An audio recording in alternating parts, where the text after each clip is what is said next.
Well, YT, it says we're live, so we probably are. Welcome everyone, this is Andres Restart, and today we are talking about Nintendo, as we usually do every Monday night at 7 p.m. Eastern Time. This is our weekly restart. I am joined by my co-host Brandon. How you doing, buddy? Doing good. Doing good. I had a little bit of jump scare there because I had the stream on the background, so it randomly started playing at a very loud volume. But it's fine now, and I'm doing good. I am kind of tired. I've been working. I just started a new position at my job today, Okay. and so took a little bit out of me. But I'm prepared now to talk about Zelda and some other stuff as well. Very good. Very good. Mostly Zelda, let's go. Mostly Zelda. So yes, that is the plan tonight, to talk about mostly Zelda. That is 100% the plan. But we will be touching on a rumor that there may be a summer event in June for a Nintendo Switch 2 reveal. Rumor. So unconfirmed rumor, because it's a rumor, but it's coming from a friend that we've covered before, and while when we've covered it, it may not have seemed like there's been a lot of external evidence supporting these rumors. Every time we've believed the timing, it's been close. So we'll talk about that. And we're also going to talk a little bit about this Pokemon reveal. Nothing significant, but a new Pokemon has been shown off and announced. Honestly, I forgot the name. It's a turtle. It looks like a pre-evolution for the legendary of the DLC.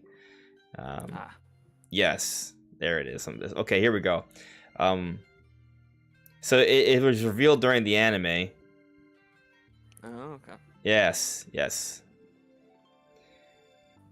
Did we even have a name for it? Do you have it up on stream? No, not yet. We'll talk about it in a bit. But it's a cute little turtle thing. We'll talk. Yeah, so we'll talk briefly about this new Pokemon. We'll talk a little bit about this Switch 2 event rumor, if it makes sense or not. But the bulk of tonight's discussion is going to be centered around Tears of the Kingdom. We're in this final lead up to the game, about a month away. For those of you, I've seen a few people mentioned the goal to hit 25k, right? We're above 22. Yeah. So at this point, if we maintain pace, we're going to hit the goal. It's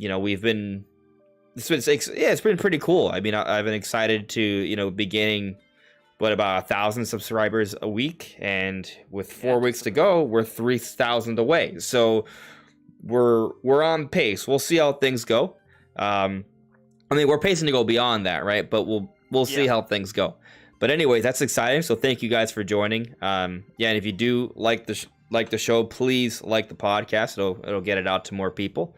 It'll be super appreciated. But yeah, so we're in this final lead up where we're talking about the trailer. I mean, interestingly, last week the podcast is about when we'll see Tears of the Kingdom news, and the video that I put out the day before the podcast was talking about, okay, so if we're going to get Tears of the Kingdom news, maybe it's not a direct. What if it's another gameplay demonstration? What if it's just like a big trailer during a live stream or something? And then we got the live stream. Like, I didn't know what was going to happen, right? We just kind of talked about different, a variety of possibilities. And this kind of goes back to the Switch 2 rumor, right? So like Mike Odyssey has had rumors, and he's heard things from some people, and they've gotten some things right in a vague kind of sense. And now he was thinking that we would get news last week. I mean, we were talking before, we were talking about it made sense for news to happen last week based off timing. We were thinking April 12th, just because if you look at all the game specific directs, Nintendo has them on a Wednesday. But they didn't do a game-specific direct. Instead, they did a live stream. Mr. Enuma came out on stage, talked a little bit about the game circumstances very briefly, and then dropped that megaton of a trailer. And so it was a very short live stream. It wasn't quite a direct, but still, we got the news. And here it is, and there's really a lot to talk about. There's so much. It's kind of amazing how a trailer that's less than 4 minutes long has so much content. So there's jam-packed, and we're going to be getting into that. But also, we've gotten some new pieces of key art that have come out, as far as I'm concerned, they came out today. So we'll be addressing that as well. And that is the plan for the evening. I think I've seen it then if it came out today. Maybe you saw it before. Some other stuff that came out earlier in the week. So I did not intend on talking about the back of the box art, but we can talk about that too, because that may be what you're referring to. It's all official. Like, we're not showing any leaked stuff. This is all official stuff, so I wouldn't even call it spoilers. It's officially released stuff by Nintendo. It just might not be stuff that they are showcasing on their main Twitter page yet. But so today, from what I understand, we got 4 new pieces of art for Tears of the Kingdom. We got a new Ganondorf art, we got a new Sidon art, a new Riju art, and a new Tolan art. And we already had one for each of them, but we got 4 more. So there's 2. Okay. There's 2 pieces of art for Ganondorf, 2 for Sidon, 2 for Riju, 2 for Tolan. Yeah, they gave us 4 a few days ago, over the last few days, but then we got 4 more on Twitter and stuff. Yeah, but these new 4 are coming like from French sites, so like they've been distributed there, which is why you're not seeing them yet from Nintendo. But they are official, they are legit. So I'll be putting them on stream. We'll talk about them. It's not a leak. It's fine. It's legal. Not a spoiler. No worries. Spoilers, don't worry about it. We would never. Not intentionally.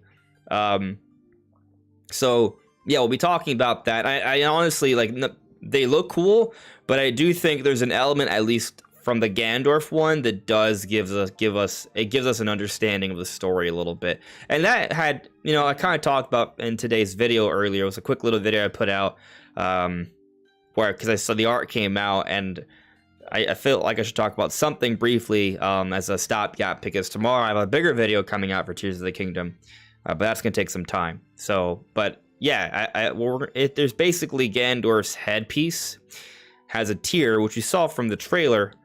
But we got another look at it now. It looks a little different, so we'll be getting into that. So really, there's quite a lot to dissect. Because I mean, that doesn't even count the trailer, right? Like, we could probably be busy all of today just talking about stuff that was revealed over the weekend and today with the art, and never even get to the trailer. Granted, I put out my trailer analysis on Saturday. And I'm sure a lot of you guys have seen a whole bunch of trailer analysis. I know Zeltic did a great one that was like 54 minutes long. I put out one, and my initial recording was like 54 minutes. And as I was editing stuff, I saw more things than I added to it. So there's probably like an hour, like 70-ish minutes of like things I would have said, and I cut it down to 28 minutes. So I cut out all the fluff, basically. So, and I feel like I caught a lot, but definitely there's already things I'm like, oh, I could have pointed that out. I could have pointed that out. Oh, I think what I said was a little inaccurate there. So there's so much to kind of dissect here. But before we jump into things, how about we check in with the chat? Nice, let's do it. All right. And by the way, guys, let me know how everything is looking and sounding. If our audio's a bit off, if Ryan needs to be louder, if I need to be lower, or vice versa. If my lighting is too harsh, it looks okay on one stream, but it's looking harsh on the other. So just let me know. Or if it's not even that big of a deal, just let me know. Anyway, let's see here. Mike Hamilton, 25 days left. Yes, we are getting close. It's less than a month away. About 3.5 weeks. It's nuts. Harley Sonder, frothing at the mouth for any podcasting content around Tears of the Kingdom because they just cannot wait. Yeah, it's exciting. Peanut Boy, hello. Drew Mello, TOTK feels so close yet so far away. Yeah. I'm enjoying every day. I feel you. I'm enjoying every day. Right now, I'm busy just talking about Tears of the Kingdom and thinking about Tears of the Kingdom. But when we actually have the game, it's going to be on a whole other level. It's going to be nuts. Oh, It's gonna be crazy. We still know so little. There's so much to find out. Oh yeah, yeah. Nish Quick Pops, hello. By the way, so about an hour and 15 minutes from now, we're gonna do our call-in segment. So, if you are a member, either on Patreon or YouTube, you can join in for call-in segments towards the end of the podcast, where you come in for a little bit. And actually, both Nish Quick Pops and Samuel A will be joining today. So we'll do a little bit of a four-way discussion between us in about an hour and 15 minutes. Nice. Yeah. Jean-Carl, Nintendo a hot Gandorf. Oh no, too hot. Hello there, the Destroyer. Hello there, Adam Roan. Adam Roan says, this Gandorf going to be peak. I really am a big fan of Gandorf's design this time around. I think they did a splendid job. The design they've made for him so far, in my opinion. I think it's good. And we'll be covering a little bit of that today. Josh Coleman, the weird goat Zonai's face that we see in the new trailer seems to have a third eye. Yeah, so I'm glad you brought that up. Do you want to say anything on that, Brandon? No, I was just gonna say I saw that in another video that I watched on it. Yeah, so like there is like something right here, and what's interesting about that is that it kind of helps to solidify this idea that this character we've seen in prior trailers on these stone carvings is the same character, because it also has like an eye thing there as well, like a third eye. So it matches up pretty well. So I do think that they are the same character. Hello there, Paul Dunn. It's a great week for Zelda. It's going to be great weeks for Zelda. Pat Goon, I thank you for your hopes. I will do my best. I think we're going to hit the 25K, but we'll see what happens. Oh, look at that. Nate Esquega has gifted a membership. Thank you for doing that, Nate. And Lou J is now a member. Welcome. Dark Shadow Rage 2. The hype train is firing on all cylinders. Indeed it is. Oh, let's go. Yeah, choo-choo. Yeah. Ronnie Fazio, hello. Hello there, Carlos Atkins. As Lufa, where can we find the art? Good question. Do I still have it up? I had a source on it. Well, I mean, I know HMK is sharing it. So if you go to HMKilla at HMKILLA, you'll find it. He's been posting them all. Good renders, but there is a direct source. I don't have it on hand right now. It was a French site. Let me see if I can Google it real quick.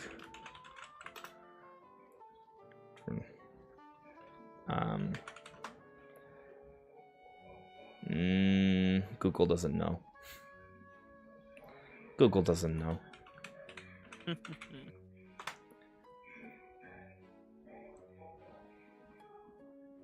Actually, there we go. Found it. So the French site is if you go to Micromania_FR on Twitter, that will take you there. So I'm even gonna post it in the chat for you guys. So yeah, this is the Twitter page. They have featured the 4 arts. I just posted a link there. Can I pin this? I can. There, I'm pinning the message. There, so if you want to see the images, I'm going to pull them up on stream anyway, but if you want to see them, maybe download them or something, you can take a look at them there. Hello there, JLo. Yes, we are live. Welcome. Joycey J, I've had to stop myself from watching more analysis. Everyone is starting to make sense, and I don't want to accidentally stumble on the actual story. Prediction, we're all going to be a little off, but we'll see. Ranger DUS, Ronnie Fazio, you were saying everything looks and sounds good. Thank you. Thanks for letting me know. Dark Shadow Rage. Since we can ascend through certain enemies, think we'll be busting through the body of Gleok. I think it's certain enemies that I'm... As much as I would love to be able to do something like that, something tells me it isn't that one. And I could be wrong. But this is one I do believe we can ascend through. I think we can ascend through the giant block creature. That Stone Talus. Maybe Stone Talus makes... Definitely, bro. The ones that are kind of like more terrain-like... Yeah. Yeah, I mean, that one's like a fortress, so it's kind of just like going on to one of the Bokoblin forts. That makes a lot of sense. Yeah, I agree with that, Brand. I think we can ascend up Stone Taluses, but also the giant block golem we've seen in one of the trailers, especially because there's like this one particular block that's like a different kind of green than everything else. I definitely feel like we can get on top of it somehow. At least those kinds of enemies. If we can also ascend through Gleox, that would be very interesting. Ascend through a Hinox. Yeah. Ooh, wow. I mean, the other thing to consider, I mean, maybe that's what it is. It's just enemies that are giant. If it's just giant enemies, wow, that's just crazy. That'd be dope. Yeah, let's also keep in mind that abilities, that we might be able to upgrade some of the abilities. So if you can't do it immediately, you might be able to do it later. For example, in Breath of the Wild, you can use stasis on objects, but you can't use stasis on enemies until you upgrade it, and then you can use stasis on enemies. I forgot that you could upgrade the abilities in Breath of the Wild. Only bombs and stasis. You could not improve magnesis or cryonis. What did bombs improve? Because I'm just kind of like remembering these as always having been with so the blast radius gets larger, they do more damage, and they recharge faster. Okay. Yeah, that's what I remember. And the thing is, for me, upgrading the bombs is almost a problem because I like to kind of drop the bombs when something is chasing me and I run. But if the blast radius is larger, that window for me running away, it changes a little bit. Yeah, so when I upgrade I blast myself a lot. Yeah. I mean, I do it even before upgrading, but once you upgrade it, it's even harder. So you got to kind of work on the timing with that. J.R.R. Tolkien, it's Demise. Oh, man. I beg to disagree. Yeah. You know, there are honestly several things I want to get into on this. So, you know what? Let's dive into this Demise situation first. I also want to talk about the Riju color tier situation, and we'll come back. So let's start with Demise first. I'll continue with the chat. We'll talk about the Riju thing. Then we'll go into the other topics. Then we'll go into the art and then the trailer. That sound like a good order? There was so many things listed. Let's just do it. Don't worry about it. I got this. All right, here. So let me pull up a couple pieces of art or screenshots from the game. The trailer, which is technically from it is from the game, but it's the game. It's the game. So one moment. Let's see here. So I'm just gonna straight up put them on stream. So there's a couple different images. All right, that is Gandorf's left hand. Let's see here. There's a couple images I want to show you side by side, and you'll be like, "Oh, okay, I see what you mean." Or maybe you'll disagree. You'll tell me why I'm wrong. That's fine too. Okay. Disagreeing? How dare? How dare? Disagreement. That people don't have opinions and different thoughts and perspectives. We all must be a hive mind that thinks exactly the same. Me and Andres have never disagreed before. Every day, actually. Okay, maybe not every day. Not every day. Not every day. Maybe every week. I don't even keep track. I think because we did the podcast, so we definitely don't agree on everything. I think I pulled the wrong images. No, that one's correct. That one does not work. I'm trying to. There's. So the two arts, because I just found it on HM Killick. Yeah. You said that first. It's the one with the static art and the battle art. Yeah. Yeah, that thread has them. All right. So the static art's the new ones, right? yes. Okay. All right. So I'm missing some images. I thought I had saved them, but I might have to pull them from the trailer. I'm not certain. Or I could have listed them differently, and that's why I don't see them yet.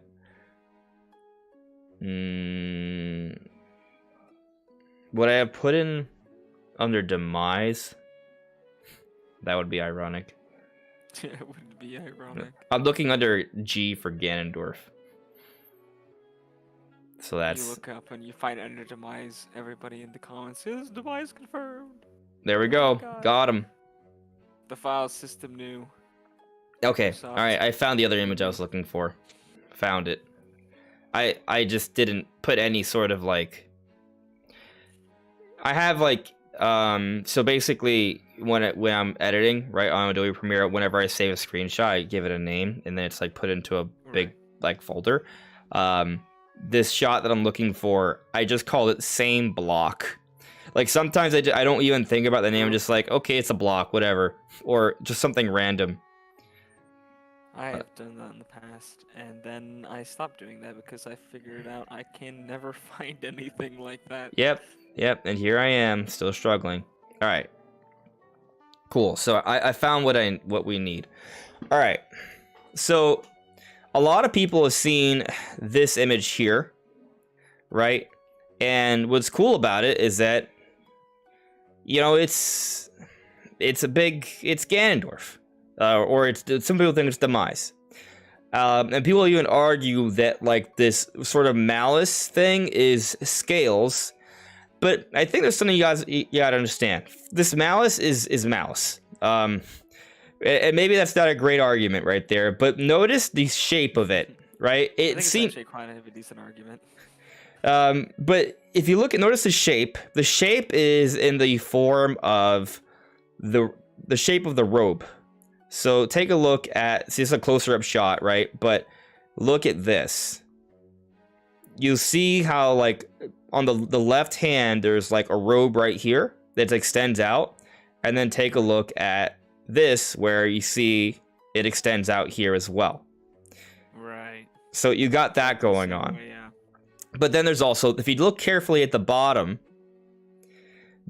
you'll see there's a lot of like little flowers. And to the left and right, there are these sort of like columns. Okay. Now look here.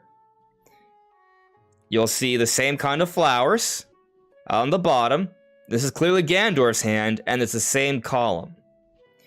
So the point is, everyone that's been saying this is Demise, if it is Demise, he's in the exact same location as Ganondorf is in this scene here. In the exact same position. Exact same position. Same clothing and the exact same style. Exactly. And Ganondorf's already been confirmed. We already know this. So the argument that this is Demise, the only way it could be Demise if it's Demise and Ganondorf in the same body at once. Yeah, it's the only logical way. That's the only way. At least based off this trailer. Like everything else, if your argument for Demise is that this character looks like Demise, this is the exact same location, same moment, or close to the same moment as Ganondorf's transformation. This is all a part of Ganondorf's transformation is the point here. So right. I'm not saying there isn't any reference to Demise. I think there is. I think it's intentional that Ganondorf has a build comparable to Demise. I totally do. I think it's intentional that there is like this more clear referencing of the demon like part of Ganondorf. Like I think all of that is totally intentional. This game is aware that Skyward Sword takes place before Breath of the Wild. Like it's a part of it. That said, this is Ganondorf, 100%. Now, could they kind of like go into the story of the spirit of hatred, and could Demise come up in some way? I think that is definitely possible. And I also think it should be noted that Demise and Ganondorf are essentially one and the same. Demise is effectively the first Ganondorf, and Ganondorf, in a way, is simply a reincarnation of Demise. So it's not necessarily wrong to say this is Demise, but it's Ganondorf. So there's that. Any counter arguments or other points to add, Brandon? Not about the Demise thing. I am looking at this photo though, and just looking at the moon. My moon theory. It seems like, well, I'm wondering if you look on the very left bottom corner, it looks like you can see. I don't know if that's a sky island or a mountain in front of the moon. That's a mountain. Yeah, it looks like this is still on the ground, so it looks like the moon is just actually super close to the Earth, right? Or the planet, whatever. Yeah. I don't know, because they're not really on Earth, maybe. Who knows? Yeah. Whatever planet they're on. It seems like it's really close rather than them having gone to the moon. The moon seems to have come to them. Yes. Totally. Yeah. It's extremely close. That's like we're gonna crash into the planet close. You know? It's like Majora's Mask 2 close. Yeah. Yeah, exactly. So that moon theory feeling pretty good right now. Yeah, I mean, if the moon's that close, you might be able to reach it from the sky island, perhaps? No, I mean, we don't see the moon like this during the normal course of gameplay, from what we can tell. It could be something for the final like part of the game, though. Could be. The moon theory, by the way, I was gonna make the video on it, but then the trailer was announced, so that recording is gonna get completely canned. Not because I was wrong, but because I saw more things in the trailer that made me feel like I was more right. So I have to rework the theory video, add more details, and so it's gonna take some time, but it will come before the game comes out, I promise. Anyway, let's get back to the chat, and let's see how people disagree with me on how this is still Demise and not Ganondorf. It is Ganondorf. All right, let's see here. Moving through the chat. Hello there, Sean Castle Singer. Hello there, Charles Trudell. Mr. Biscuits. Ganondorf is hot. Hell yeah. Yeah. More like Ganondilf, am I right, boy? Oh my gosh. ZBZ, Ganon equals 8th heroines equals 8 tiers equal 8 dungeons. Yeah, so that's an interesting thing. So today, during my video today, the quick little discussion, I wanted to kind of talk about like how many tiers are actually in this game, because during the trailer we see the lady that's not Zelda but that has the same kind of jewelry with goddess power. She had a tier. Zelda has a tier. Goat Dragon Zonai Man has a tier. Actually, people may not realize that.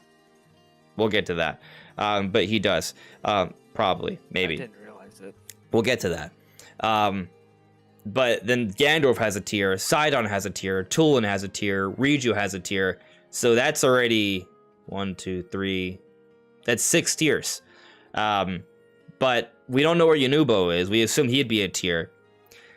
I think he's the Goron. We see the sword that like Goron. We see a clip of the Goron smash. It's like Rock Wrecker, Goron Wrecker, something like that. But yeah, something like that. I think Yunobo is holding that, and they're just not showing him. I think they'd probably changed his design more significantly because he was like kind of cowardly and. I think he probably has like a beard now. I think he probably looks more like Darunia or Daruk. Because the thing is, in Breath of the Wild, Yunubo was a Goron youth, young Goron, and it looks like everyone's aged up a bit here. Tulin's a warrior now, a young warrior that I feel like he shouldn't be fighting. But probably a little too young. Too young, but he's there. Riju, on the other hand, looks like. I mean, it's tough to say because she's still tiny, right? She's not like Urbosa, who's like 7 foot tall, but. Yeah. She looks like an adult woman, and she's wielding the scimitar. She can summon lightning, like she's fighting like Urbosa. She looks more like a mid-teens swear she looked like young teen before. Yeah. I still don't think she looks. She looks like she's gone through puberty. I don't know. There's definitely some debate there, but she looks older is the main point, right? Yeah. And not, I don't mean by significant, or I don't mean like by 10 years. No, I'm like 2 or 3 years. That's exactly what I'm getting at. 2 or 3 years. Exactly.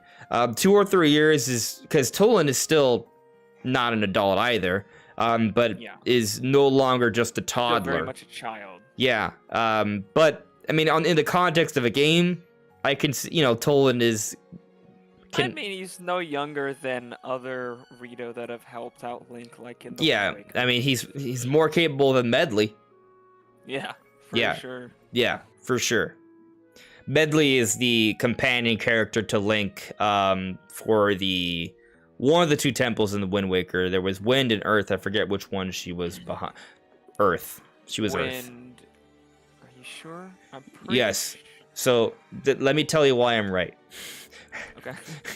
I mean, to be fair, your memory's probably better than mine. I just played the Wind Waker. That's why.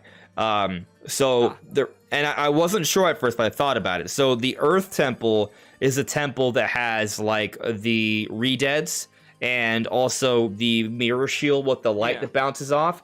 And Medley's instrument. No. The Medley has the. Oh no. You're right. It bounces off light as well. In the Wind Temple, Maker can fly. Because you would think because Medley has wings that the Wind Temple would make sense, but no. Right. Maker can fly as well. Exactly. Because the things I remember the puzzles, and you would use Maker with the wind to fly around. And then for Medley, well, yes, you could use her glide sometimes. Her kind of unique mechanic was having light bounce off her musical instrument, and that's how you got through the Earth Temple. Yeah. Not that that's relevant to the conversation. That's not relevant. Yeah, at all, it's not. It's not. Good to know, I guess. Yeah. Wind Waker facts are always welcome. Always welcome. There are some interesting Wind Waker similarities you notice from the trailer, like Sidon and Tulin look to be companion characters for Link during significant portions of the game, because they both have like this blue-like energy coming from them. We kind of talked about it, and I think that both of those times we were seeing dungeons. I agree, which is why I'm bringing up the Wind Waker in a sense, because in the Wind Waker, the Earth and Wind Temples, you had companion characters. They're bringing that back, except now it seems to be way better. Like it looks like the AI of them, they can actually fight alongside of you, which is kind of nuts. There's so much to break down. It's crazy. You don't have to like micromanage them. Doesn't look like it. But let's catch up with the chat here, and then we'll talk about the Riju thing I wanted to bring up. Cool. Bubblegum asks me, I think we will be getting a portaling ability from Ganondorf's tier. The portal ability shown in the patents, using that ability to open the portal in the trailer, I believe. Portal. You're talking about when the mouse shoots up from him in mummy form and into the sky. If that's what you're referring to, I don't think that's a portal. It didn't strike me as a portal. Like a barrier getting broken. I mean, that's debatable because the moon does get a lot closer. So is he portaling the moon in? It's a tough. It didn't seem to form. It seemed to like break almost. Yeah, it's tough to say, but it did. He was shooting Malice up into the sky, and I think that action causes this breakdown of the sacred realm, and he summons the moon. I mean, what I think he summoned the sacred realm.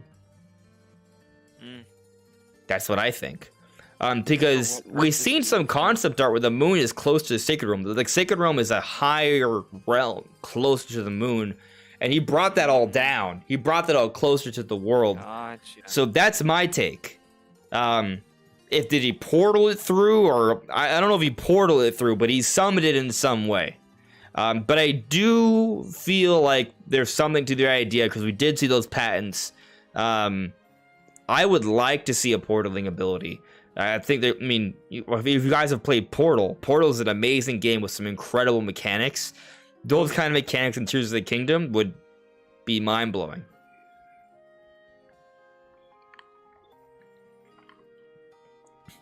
Squid on 64. The ending is going to be like Mario Odyssey with both Link and Ganondorf proposing to Zelda on the moon and her rejecting both of them.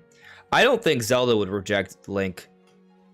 I also don't think Ganondorf's interested in Zelda at all. No, he's not. Well, that depends on circumstances. Yeah, I doubt he cares, but maybe he could care if he was in a different circumstance, I guess. I mean the sense of if he needs a queen for something, he would take Zelda by force. Oh, yeah. Yeah. But he doesn't love her. No, there's no affection there. He's not in love with Zelda. No. He might not even be attracted to her at all. I have no idea. It's hard to tell. The Ganondorf, we never seen any sort of depiction of a Ganondorf love interest. That's never been, as far as I'm aware, Been explored. Yeah, it's never been explored. He's never really mentioned being in love at all ever either. There is one exception. Oh. Kind of. And you can say it's probably a stretch. Okay. But the exception is Groose. That is a stretch. That's a real big stretch. Well, okay. It is a stretch, but is it?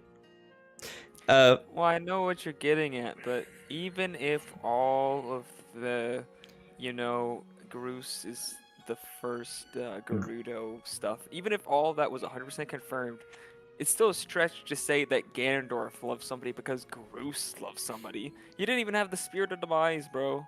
Yeah. He's just the start of the Gerudo. He's not he's barely connected, other than by potentially race. That's it. Yeah, no, we're on the same page. I was just bringing it. It's the only thing I can think of is my main point. Yeah. It's the closest That is thing. a funny connection to make, though. It's the closest thing what I got.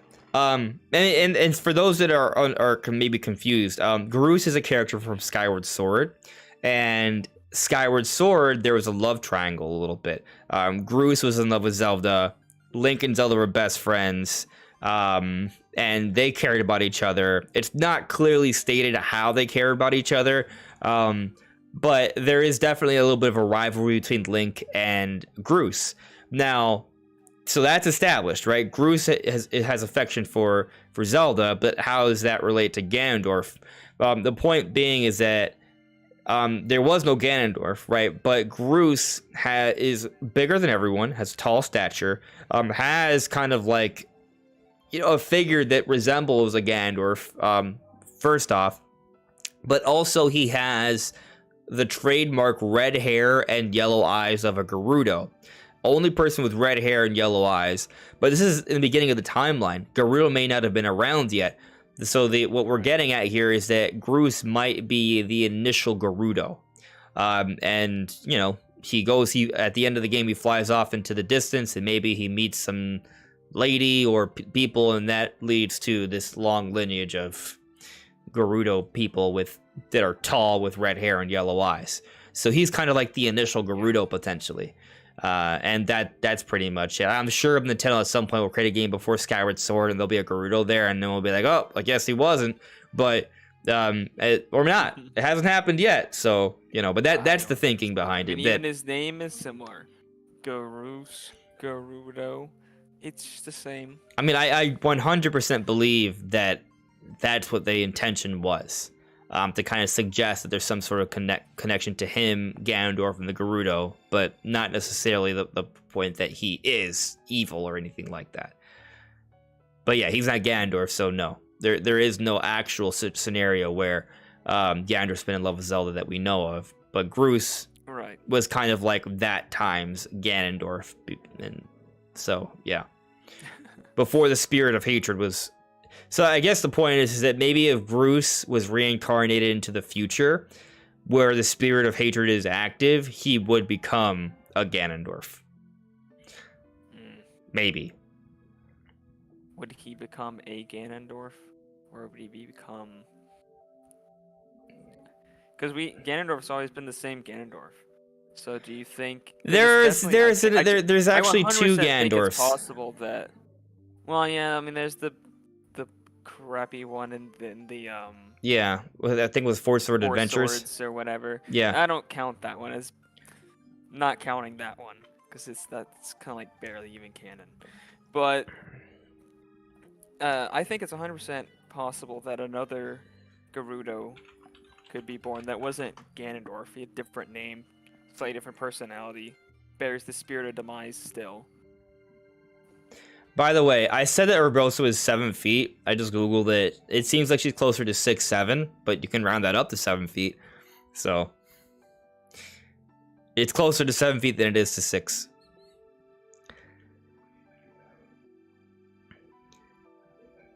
Spheromancer. I almost want to feel like the tears aren't colored when they are acquired and they change color power based on the person who has it.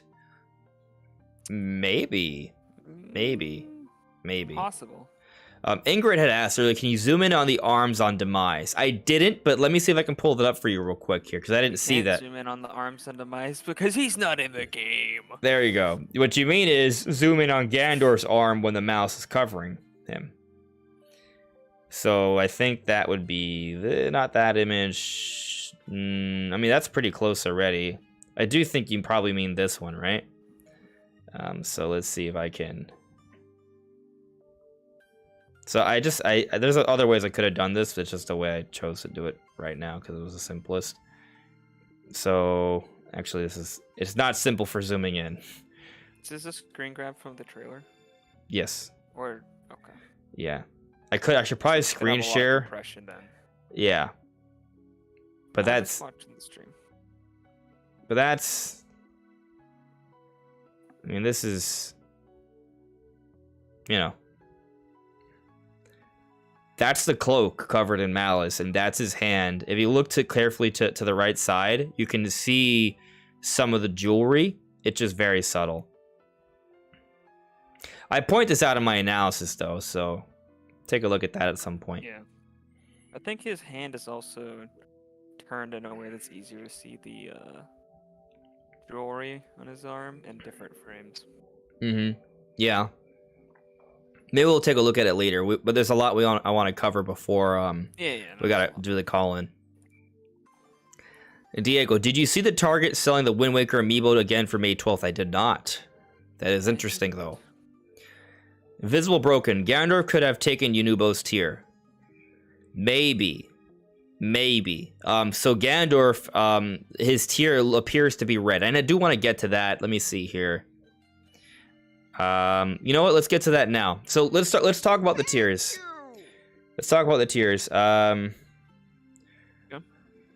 But before I do, there's a few different super chats I want to get to, and then we'll get into the tiers. So here I got a super chat. And this is from a while ago, so I do apologize. Attack the Backlog. Thank you for the super chat. Attack the Backlog said, Switch 2 launching with Metroid Prime 4. Let's go. Maybe. It's not impossible. Yeah. It's a good option. I think it will be at least around the launch window. That's what I think. I think it's launch window. So if the rumors are true about a Switch 2 event this summer, I bet it launches with Mario, but Prime 4 is revealed this year to help hype up the system, and it comes out maybe in the first half of next year. Yeah. Michael with the super chat. Yeah, maybe. It could be the big fiscal year closing game. Michael with the super chat. Not letting up until you admit that it was Demise. Thank you for the super chat. Will not until evidence shows that it does. Michael with another super chat. Say it was Demise, Andres. Say it. Thank you for the second super chat. And then with a third super chat. So you admit it. That's good enough for me. Oh gosh. I didn't admit it was Demise, but I feel like I've been consistent with my stance is that it's Ganondorf, but there will be references to Demise being Demise-like, but it's Ganondorf. So I've been consistent with my stance. Of course, I am open to changing it as evidence presents itself, but I'm still there. So yeah. But like I said earlier, it doesn't really matter because Demise, Ganondorf, they're both the incarnation of the spirit of hatred. Right, Link is always the reincarnation of the spirit of the hero, right? But Breath of the Wild Link it would be wrong to say Breath of the Wild Link is, say, Ocarina of Time Link or something like that. He's not. Yeah. He's a different Link. He's not the same guy. Yeah. Exactly. Same spirit, different dude. Yeah. Now the weird thing about Ganondorf is that Ganondorf has a history of being the same incarnation in different games. Yeah. Yeah. Though we're not sure about this one though. I assume it is. I'm not so sure anymore on that. It seems like this character has had his whole. The design is just so different, you know. It's tough, but maybe we'll have. I mean, that's gonna, you know, and that's gonna be something that's probably we're gonna learn more about when we play the game. There's gonna be theories probably about who this Ganondorf actually is. Is he a reincarnation or is he the same one? To be fair, though, compare Wind Waker Ganon to Ocarina of Time Ganon and tell me they don't look completely different. You're right.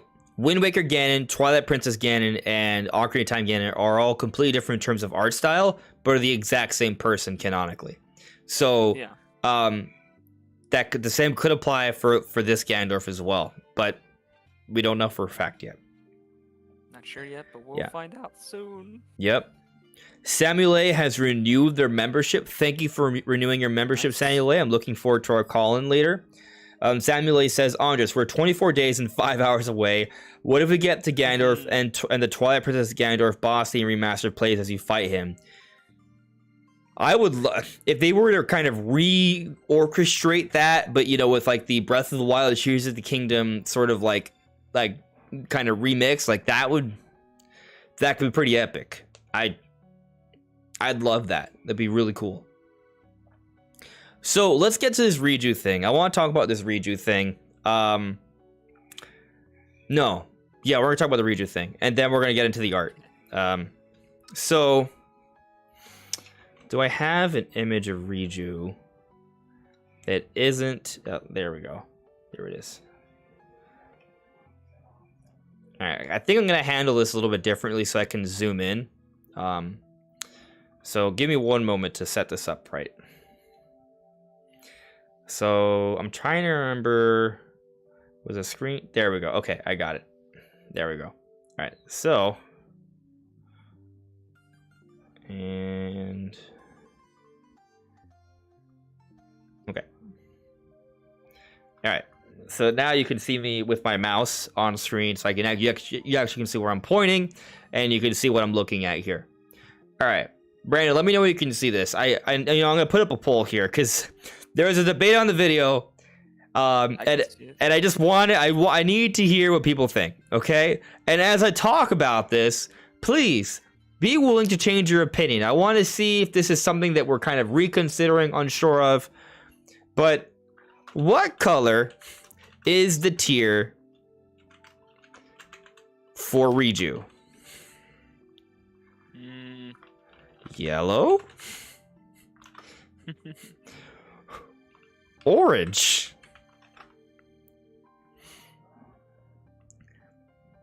All right. I think it's yellow, bro. Okay. All right. I believe that the tier for Riju should be orange. It is supposed to be orange because it represents the desert, right? Her equivalent, who is it? Noboru from Ocarina of Time, when she was the Spirit Temple sage, the medallion was orange. So if the tiers are supposed to represent like the new age sages, I would assume that the Sand Sage or the Earth Sage or whatever you want to call it would be orange. However, looking at her tier, I believe it is yellow. And I am not colorblind. But let's zoom in, okay? Because maybe you guys... not the most color accurate monitor ever, but it looks yellow. And that's another thing. We might be looking at things... Because monitors show colors differently. That is totally accurate. I mean, you know, I'm looking at the preview of the stream, and from here it looks orange, but I'm looking at my right monitor, it looks very yellow. But let's zoom in, because maybe you guys are unsure what I'm referring to here. So, Riju has a tier, right? But maybe it's not easy to see, so let's zoom in. So you see her earring here, how there's this orange piece. The piece is Yeah, orange, that's definitely orange. Yeah. but the inside of it is where the tear is. Right, which And is definitely lighter at the it's very a least. brighter, lighter color. So to me, that looks like a You could yellow. color match it. Oh, good. Okay, so is there like I think you can do that in GIMP. Or color you might go to- check? Color checker. I googled color checker tool. Ooh. So how do I pick that? How do I like? Oh, maybe I can, because this is a website that allows me to browse and select the image from when we pick the colors, drag and drop the image, paste it. Okay, I'm gonna try uploading this image here. I don't think it's gonna work. How can I like actually like put it into a computer and be like have it tell me what color it is? Like that's what I want to do.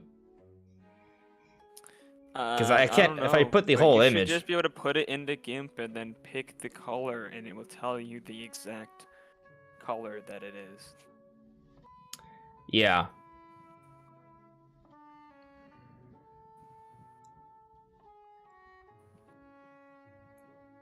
Okay. I have something here where I put in the color. And let me show you guys. I think you guys should be able to see this on the stream. Can you guys see this on the stream? You can. So Yes, we can. I picked the color, right? I picked there, and this is what it's showing. Now, what is that color? What is hex? What is that color? I mean, that is by definition. That's the name of the. Unless it has a particular name that's been named, that is the color. Those numbers.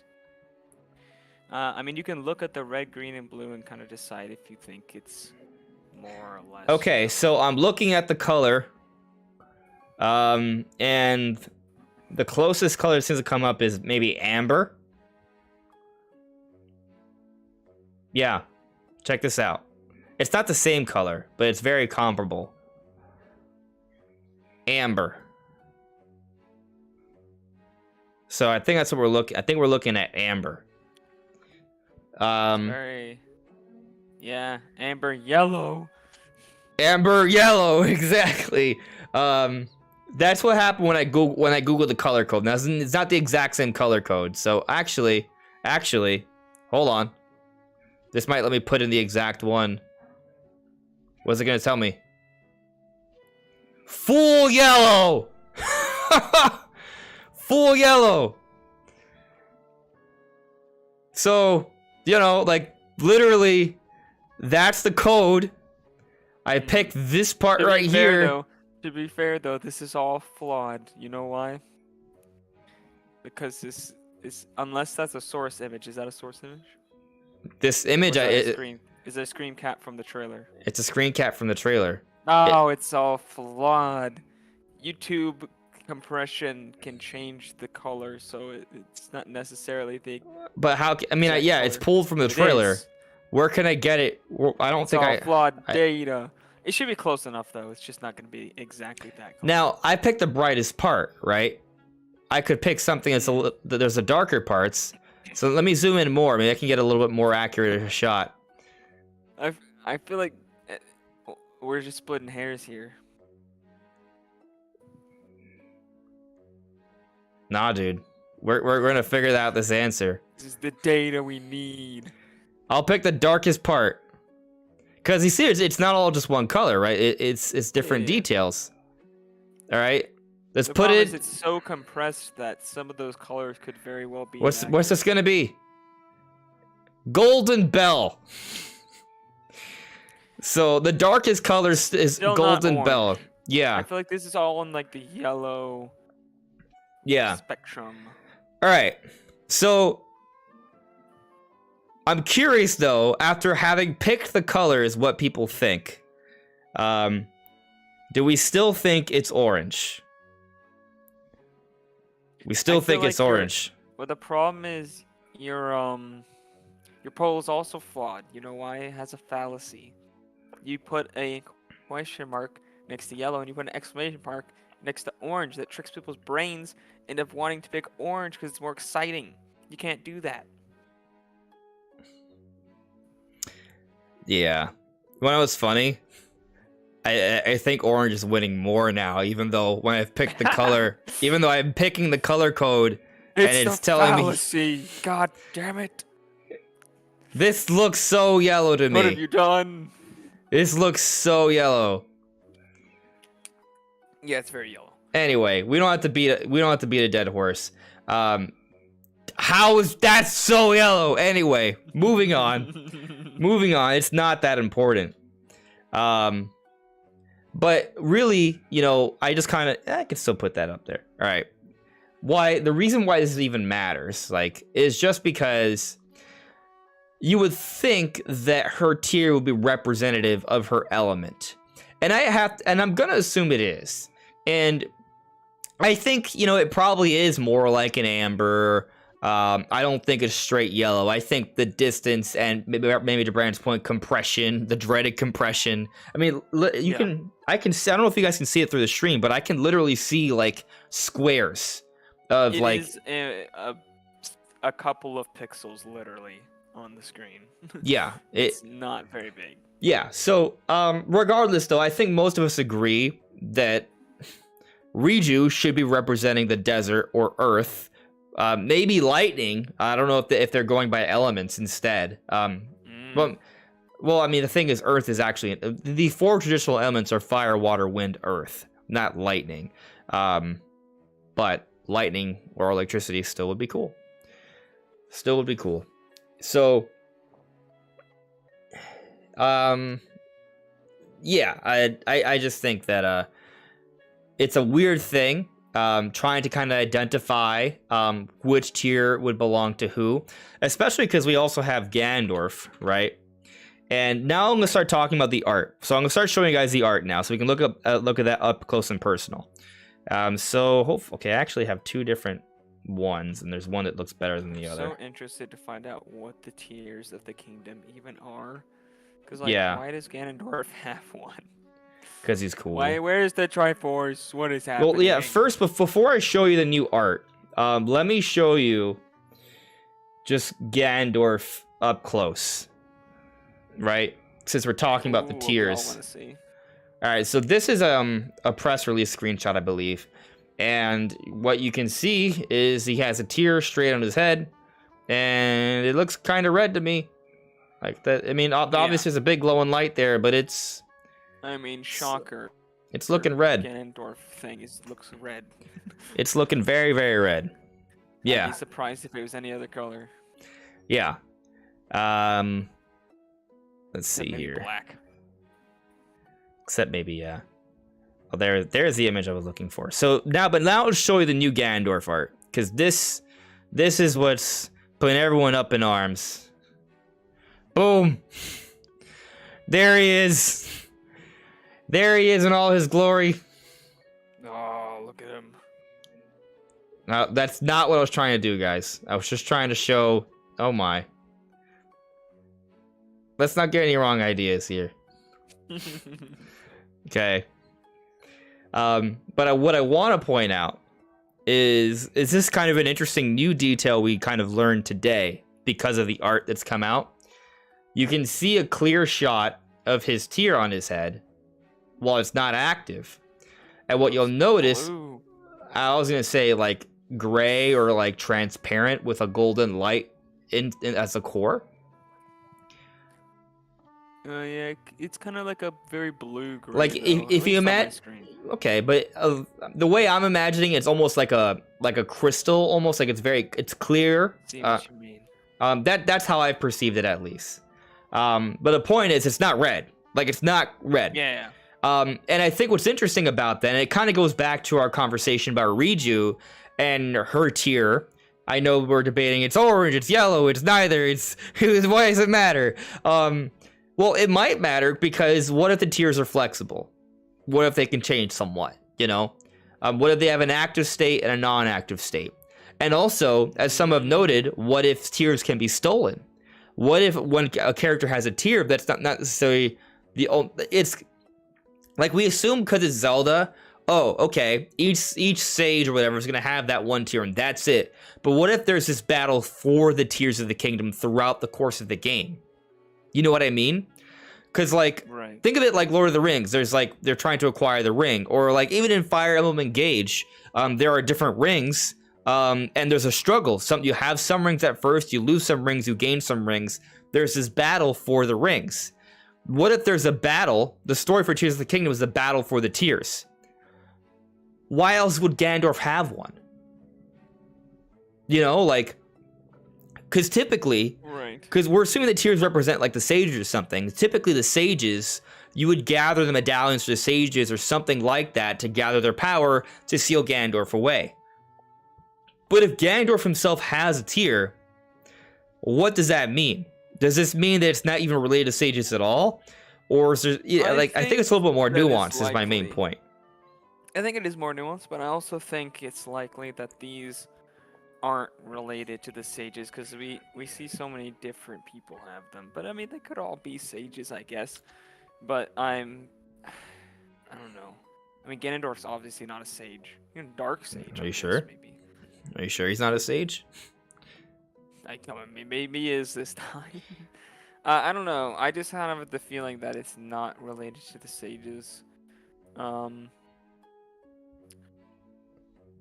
But maybe that's another trope they're bringing back. I just feel like I mean, they're not really referencing the Triforce a ton either. So I'm not sure if they would specifically have them all be sages either. Is it possible maybe it's simply it's just a new thing? Yeah. I kind of have a feeling it's just a new thing, but it might be inspired by the idea of like the sages.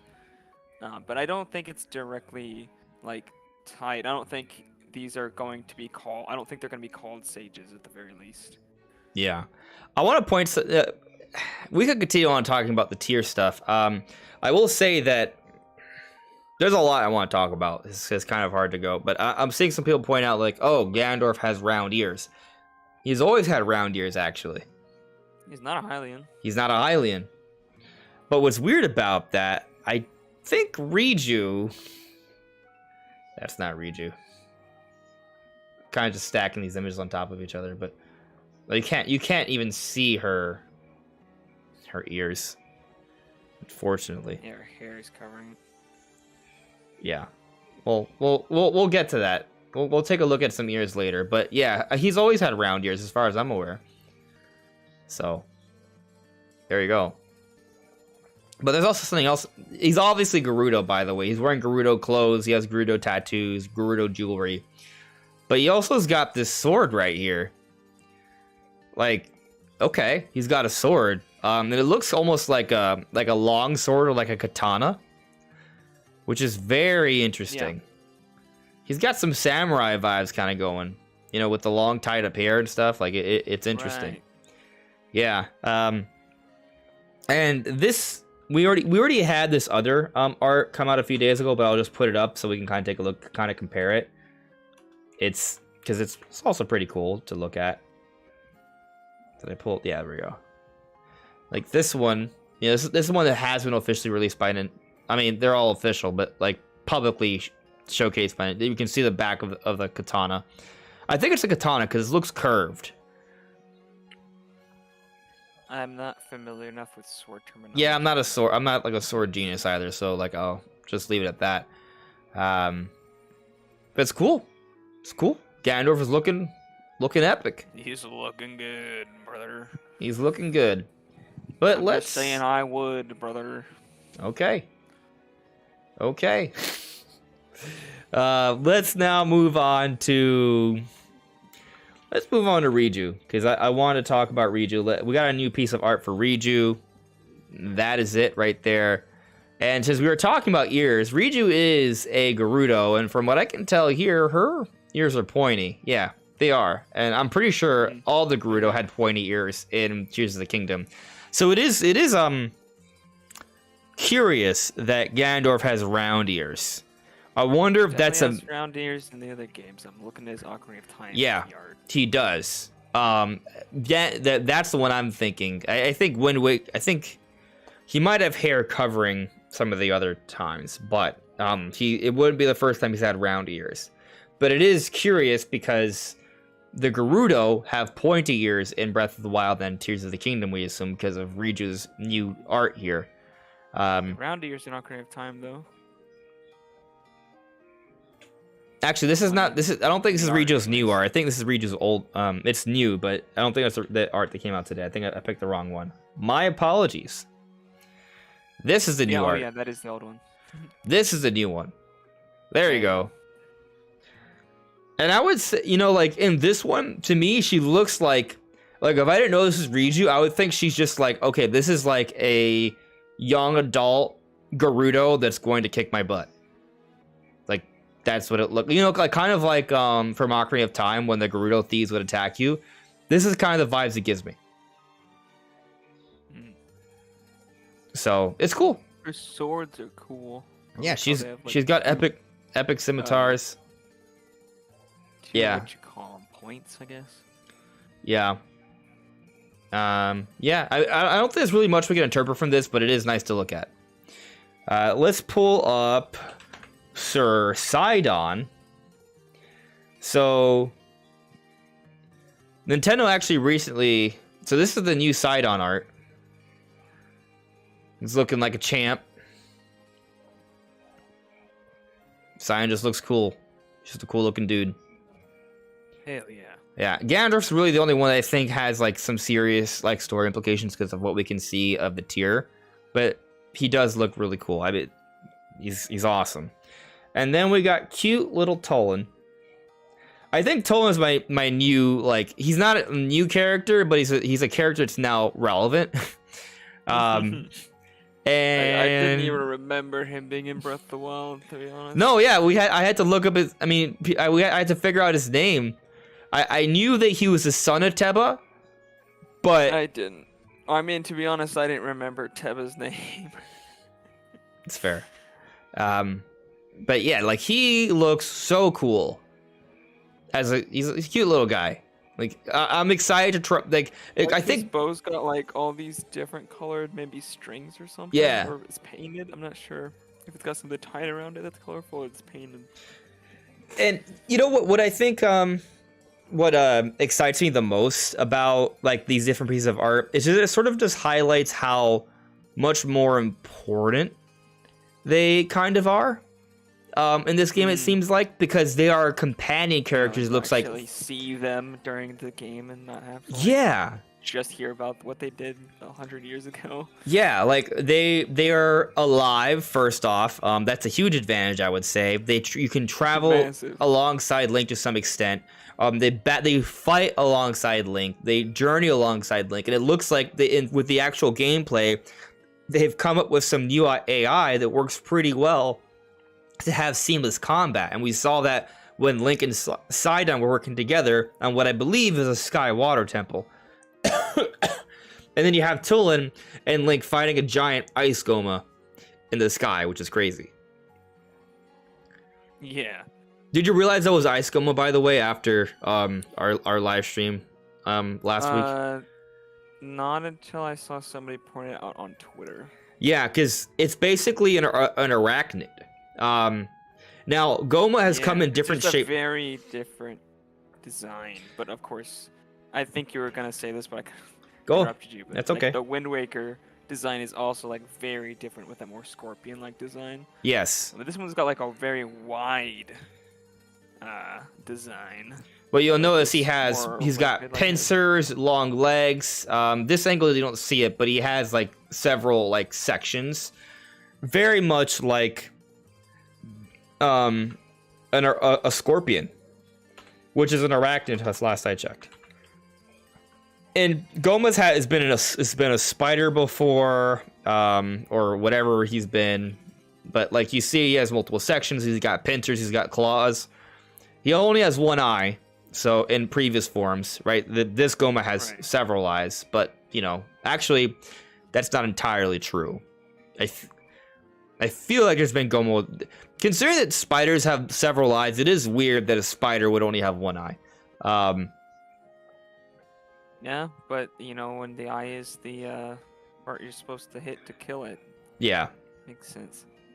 But yeah, this one does not have only one eye. it's got at least 5.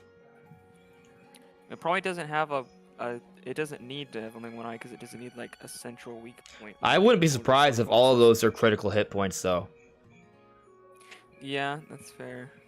I mean, it's kind of hard to tell because it's like quite compressed. But are those eyes? Because the Gleeok eyes are very similar to the eyes we saw in the Malice. Yes. Are those also the same?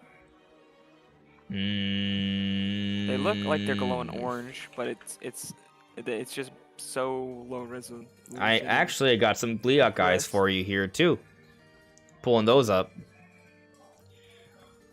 And the Gleeok, these are very shootable. I think we definitely shoot those these. Look like the Malice eyes that you shoot. Yeah, so. And then when Metroid Prime 4 comes out, they're gonna have a DLC where Samus can use her spider ball to climb up the neck. Yeah, I've definitely seen people making that comparison on Twitter. Yeah, I thought that like immediately when I saw it. Yeah, it hasn't been that long since I played Metroid Prime Remastered. Justin, no. The Ice Goma is not confirmed to be Goma. We just believe it is because it's an arachnid. Yeah. To be fair, it does have some things that don't look like Goma, like the multiple eyes. Right. And it's also made of ice. Yeah. And flying through the air. So, you know. Yes. But it looks like it's coming out of a portal almost, which is kind of crazy. Yeah. Very interesting. Could be maybe similar to one of the portals that like the dragons go through in the sky. Might be similar. Yeah. Who knows? Yeah. Yeah, for sure. What was I gonna say? Oh, right. I was gonna pull up the let me exit some of these. We don't need all of these up anymore. But pulling this one back up. We thought this was a flame Gleeok, and we've gotten confirmation that this is a flame Gleeok. Oh, we have confirmation that it's called a Gleeok? Yes. This is technically a spoiler, sort of, but not really. Because there was a leaked commercial for Tears of the Kingdom where we saw the life bar of this enemy, and it was titled Flame Gleeok. So, and the reason I'm saying it here is because it's a commercial that's going to come out alongside Tears of the Kingdom. So it's not really a spoiler. Yeah. So, right, and I'm not. It's what everyone believes. Point being that that's like saying them confirming that it's Gandorf is a spoiler. Yeah. So I mean, but the point I'm getting at here is that we see this creature that's a 3-headed dragon. Matches up to the only 3-headed dragon we know about in the Zelda series, Gleeok. So we're like, okay, it's a flame Gleeok. And what is it? It's a flame Gleeok. So then we pull up this giant ice arachnid. Okay, it's an arachnid. And it's a boss fight, looks like. All arachnid bosses have been called Goma in previous Zeldas. So I'm guessing Ice Goma. The same logic that led us to believing this is Flame Gleeok that's now confirmed to be Flame Gleeok is leading to believe this is Ice Goma. Might it not be Ice Goma? Might not be. Ice Goma. Yeah, it or really made of fire, but he swam in fire. Yeah. Lava. You know how cool would it be though if there was? I wouldn't mind there being multiple Goma types, although I kind of want to see some unique boss fights. So if this is a unique boss fight, I'm okay with that too. Oh, if this is a dungeon boss, then I definitely don't want there to be multiple. Gomas. If this is like some kind of overworld boss or something, which it doesn't seem to be, but it could be a mini boss for the temple. It doesn't necessarily have to be the final boss. I mean it has a scope of being a boss. Like I would this is the kind of boss I want to see for every major dungeon, like a giant gargantuan epic monster that we've never seen before that's challenging to fight and has an epic theme. That's what I want to see. And here we see Tolan and Link soaring down that giant vortex above the Hebra mountain, and here's this ice portal, and comes forth this giant ice Goma arachnid thing. It's epic. People are asking, 10,000 News is asking, so what are we calling the sludge shark? Let's take a look at Sludge Shark. Yeah, Sludge Shark. Sludge Shark. Is there anything we could? I think I thought it. You know what's funny? I think I called it an alligator in my analysis. What did I name it? Like Purple Gator or something? I'm trying to see if I like save the screenshot of it at any point, so I can pull it up for you guys. I can't see it. I could still go to the trailer. Yeah, I probably will have to do that. Yeah, it won't be hard. I can do that. Give me a moment here. Let me pull it up for you guys. All right. YouTube.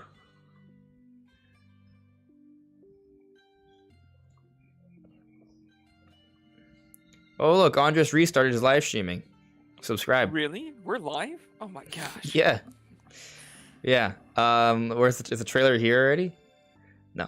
Yeah, let's see here. Tears of the Kingdom. Yeah, it's this one. I'll mute that. Well, I think it was pretty late into the trailer. Yeah, I think. Oh, actually, because we wanted to see other angles of Ice Goma. So you remember how I was talking about how I think it's an arachnid because it has several like bodily sections. Well, it's very hard to tell, but if you look carefully, you can kind of see like these separations of lighter white, and there's other sections it looks like. Yeah. Very centered, and actually we could even see another set of legs down here. Here it seems, yeah. Yeah. Right, when it closes its mouth, you can see more of its body. Exactly. So also those eyes do look very similar to the. Yeah, they look malice powered.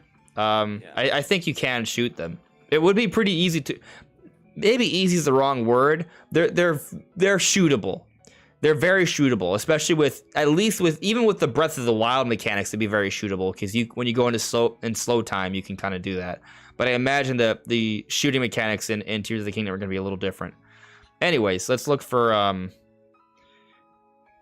our shark that I thought was an alligator.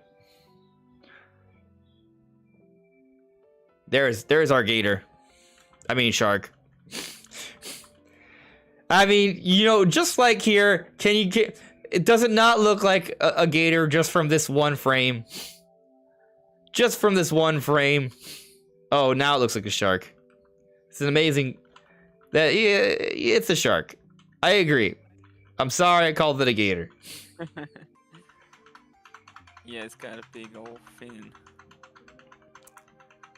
I see why at certain angles though, if you don't see the fin, it does kind of look like an alligator. To be fair.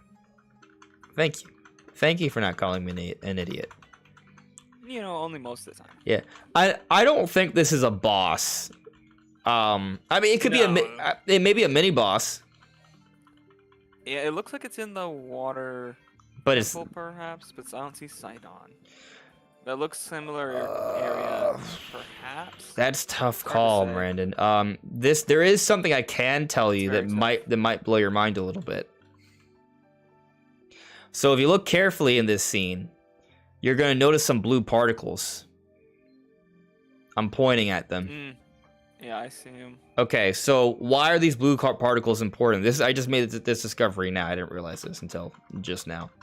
Okay. Because what we know about the blue particles, and if you watched my trailer analysis, you would know every scene with blue particles is an anti-gravity section. Yeah. So that's actually the fourth anti-gravity section. I just realized that it's an anti-gravity now, but there's more. So let me see if I can find the other sections where they show that. I think they're earlier in the trailer. I'm gonna just play it.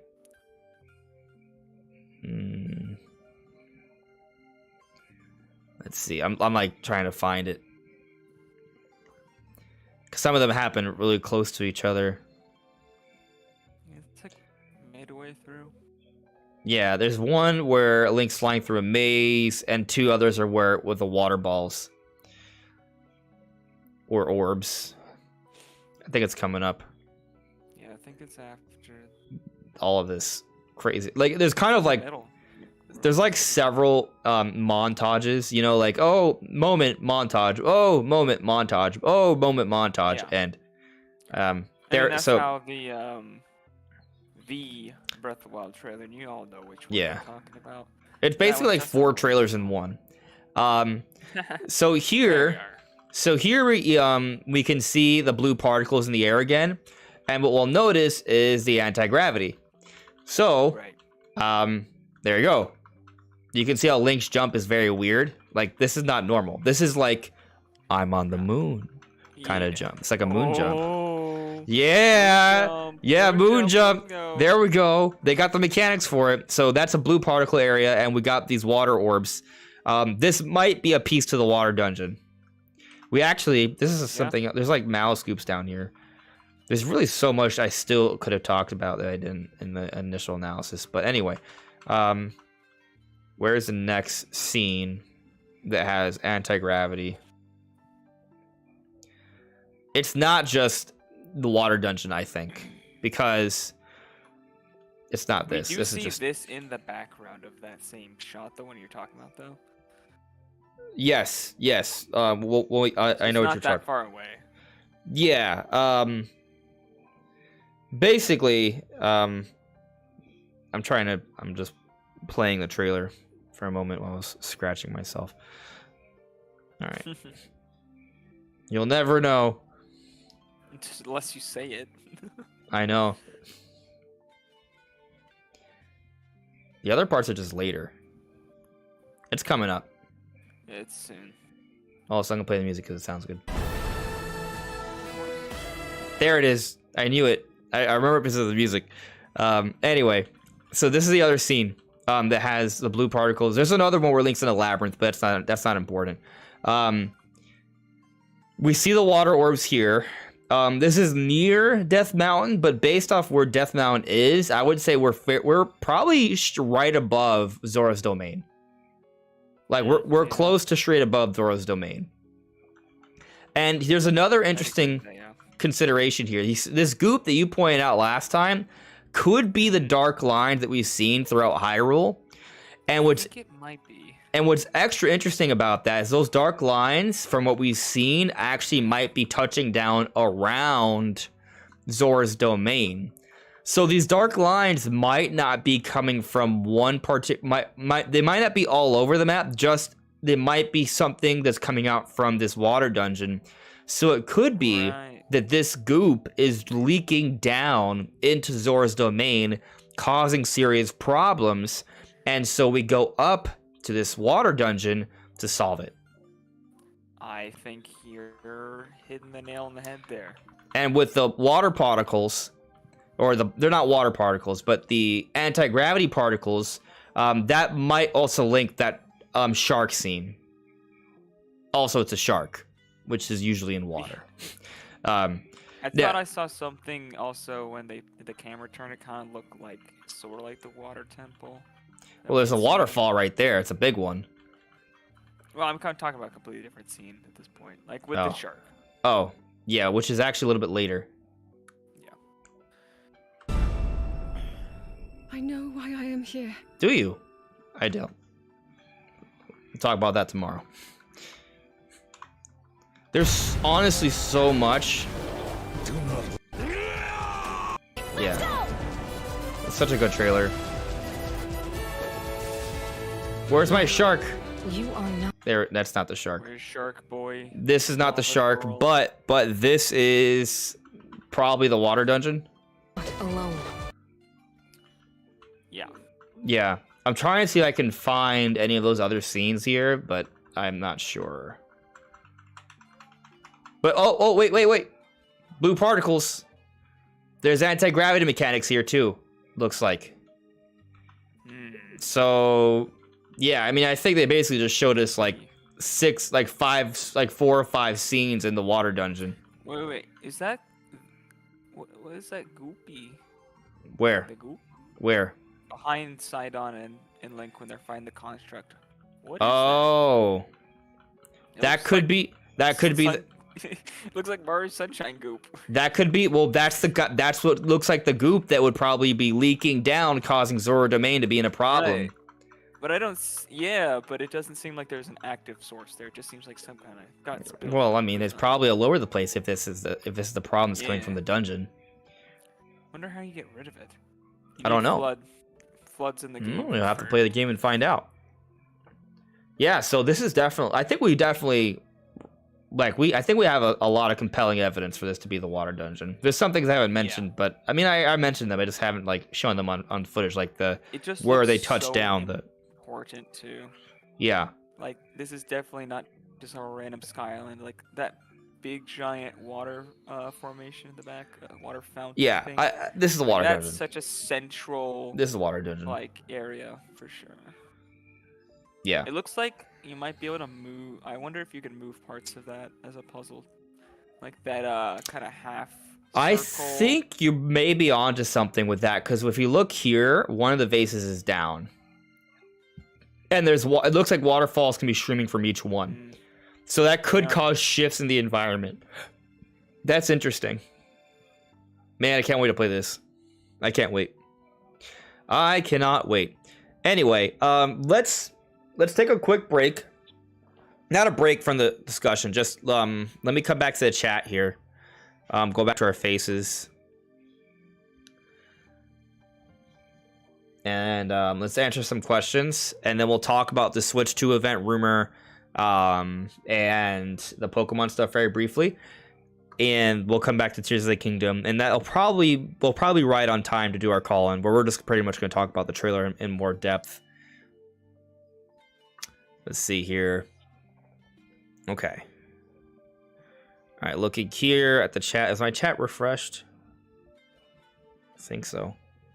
You can just auto refresh. I could. No, it is. We're good. The water bubble, Kelvin, I think it's just basically, I mean, it's like a platform you can jump into. And that it seems to move along as well, like along a certain path. Yeah. Hal Bastia, the shark isn't Malice. The Blacku is something else, not Malice. Thinking about it, yeah. Epic Crowlord, I probably am going to make a video about this, but it might not come out towards the end until the end of the week, because there's I can only make so many videos in a day. And I already have a bigger video coming out tomorrow that I wanted to come out with today, but I was not going to do. It's there's so much. But yes, it's coming. It is coming. The moon theory, there's so much. There's so much to talk about and analyze.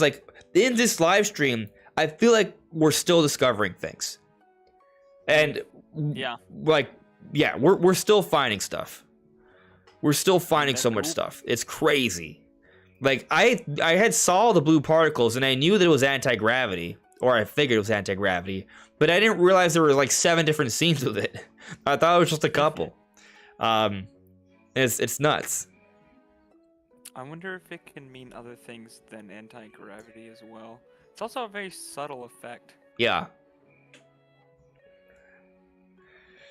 Charles Chagall, and that's the nice thing, isn't it? Infinite well of information. That trailer there is an infinite information in it, truly. It's so dense with information. Nishwick Pops, water bubbles remind me of Mario Galaxy, right? Did I not go back? Oh, I didn't go back to our faces. My bad. I was wondering if my stream was delayed. No, my face has been there. Sorry about that. Yeah, you guys can hear me when I'm in the transition scene, right? Yeah, you can. All right, cool. So it wasn't just talking and people were just waiting for nothing. Yeah, we're good. We are good. All right, so we're coming back to Zelda in a bit, but I want to take a moment. Well, actually, there's an interesting question here, and then I'll do it. Daniel Carr, did you guys catch the construct-like object on the front of the Malice boulder during the underground Minecraft scene?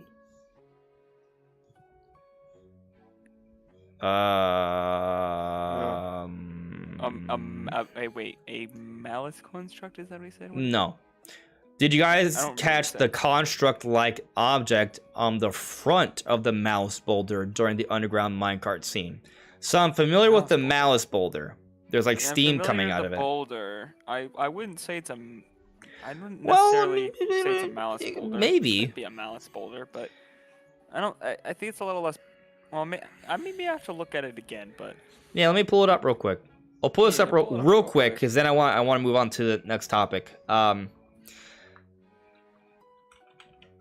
See what happens. I was gonna move on, but I saw this question. I was like, oh no. Listen, you need to change screens because you're still showing the borders on screen. Oh, I see what's going on.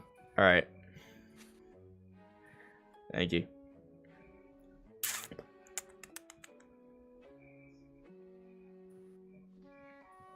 I know.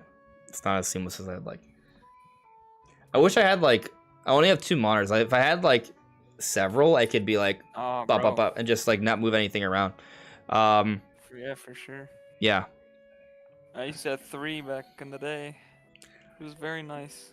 I wanted to get a 4th one. Man, you know what's funny is that some people are like, "Why do you need 2 monitors?" I'm like, oh, I need more. Bro. Anyway, so we want to take a look at. I believe it's definitely like towards the latter half. It's yeah. Here we go. What you know? What's crazy? The more and more we talk about this trailer, like I'm already like remembering. Oh yeah, this part's in the 2-minute mark. This part's in the 1-minute mark for some elements. Like over time, we're just gonna remember. Oh yeah, like that's on minute 54. That's on 2-minute 31. All right, so we're looking for a construct in front of the Malice boulder. Don't see it. I mean, obviously there's a construct that's riding with us, but I don't see any other. There's stuff down here. Not the Malice boulder. Yeah. Maybe there's a different. There's no other boulders, I don't think. Yeah. I'm pretty sure you meant this scene though. Maybe he just saw the lights on the wall. There's this. There is looks like bones over here, maybe like giant bones, and we can see one of the mushroom things. So I don't think this is a fire dungeon. I think this is just a big underground area that could be near a fire dungeon, or maybe it is a fire dungeon. This part could be part of the fire dungeon, and the other part's not could be necessarily part of it. Also, in different Zelda games, the dungeons do have some areas that don't stick completely to the theming. Yeah, it's tough. Or look kind of different. So. There is a platform here. And there might, I don't know. I just don't see a construct. I see a green light over here.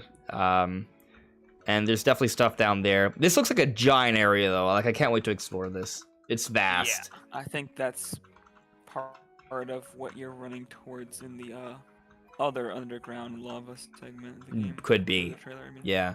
I mean, this could all be this could be the fire dungeon, and I think it is.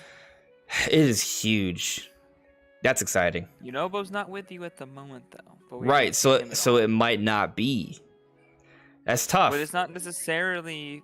Maybe you don't necessarily have to have the Champion's Ascendants with you at all times during the dungeon. It's tough. It also could be the lead up to it. Or maybe there could be more than one fire dungeon, or maybe Yunobo is dead. Like maybe maybe Yunobo's just not there, you know? But to be fair, we did see parts that looked like it might be a water dungeon when Sidon was not there. Correct. So there's question marks. Definitely question marks on that. But let's now move on to the Switch 2 topic. Okay. Switch 2 rumor event topic. Rumor. Unconfirmed. Yeah. I keep messing this up. You'll get it one day. Debatable. All right, here we go. All right. Daniel Carr, first frame of the scene on the boulder. It's a tiny. I'll take a quick look. I'll take a quick look here just to see. Let me see. One more look.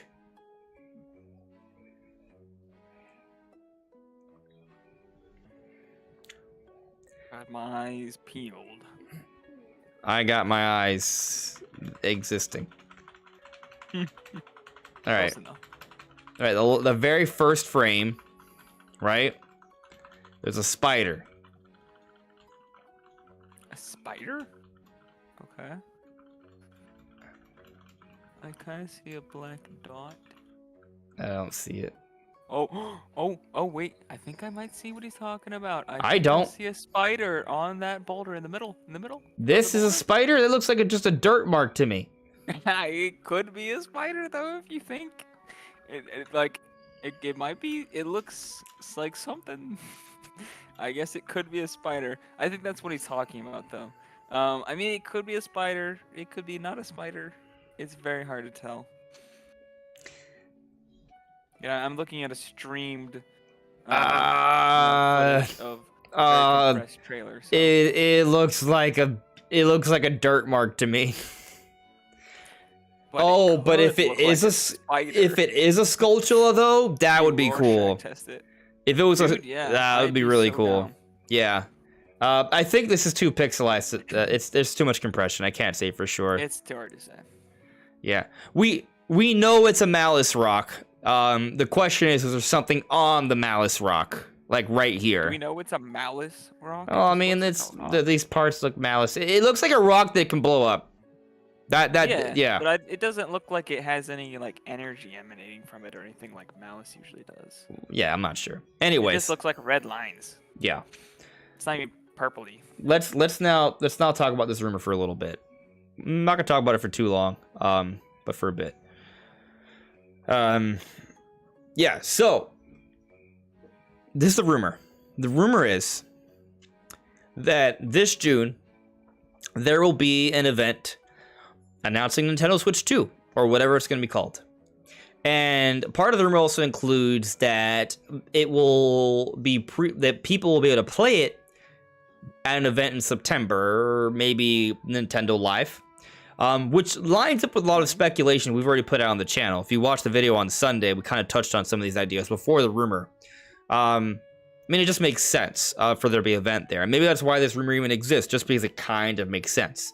Or maybe that's why it's going to happen, because it kind of makes sense. We don't know. But the rumor's coming from Mike Odyssey. And we take it with a grain of salt. One, Mike Odyssey is taking it with a grain of salt, and I think regardless of the source, you should take it with a grain of salt. But he's had a few different people who have reached out to him that have told him some things, and you know he got it. He had put out the rumor about the Tears of the Kingdom Direct to happen on April 12th, and something else happening on April 14th. He had a few different sources kind of talk about that, and that didn't happen exactly.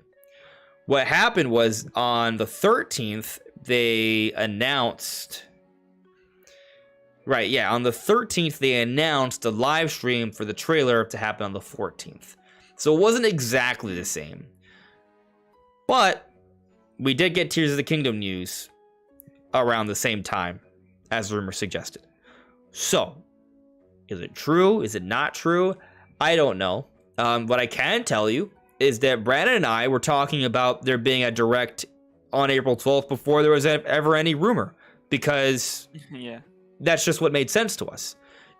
Maybe because it also is what made sense to Nintendo. They decided not to do a direct exactly, and instead they just gave us a trailer. And if you kind of think about it, if you think about the demonstration we got a couple weeks ago, where they gave us 10 minutes of footage, Anuma presented it to us, so we've had those moments where Mr. Eiji Anuma is on stage talking to us, which is what I wanted, right? I felt that was needed, and we got that. We got 10 minutes of gameplay footage showcasing the beginning section of the game, we believe, with the 4 abilities. And there's a trailer for Tears of the Kingdom OLED. And they showed off a Pro Controller, all for Tears of the Kingdom. And then also we got this Tears of the Kingdom trailer we just got now. If you combine all that information, that's pretty much what a direct would have been for Tears of the Kingdom. So we got our Tears of the Kingdom Direct. It just wasn't marketed as a Direct, and it was split into 2 different presentations. In a way, yeah. I think there's, like, different things I think a Direct would have covered, because obviously the gameplay showcase was completely separate from all the new stuff we saw in this trailer. and a direct that showed that trailer, like say at the beginning, probably would have shown off stuff from it. I think we probably in a direct would have seen things like shrines, towers, other things, but you know that we did see like the same kind of elements. But I think a direct, a traditional game direct would have had more specific content on like the fundamentals of the game, which is perfectly fine, I guess, that they're not showing us.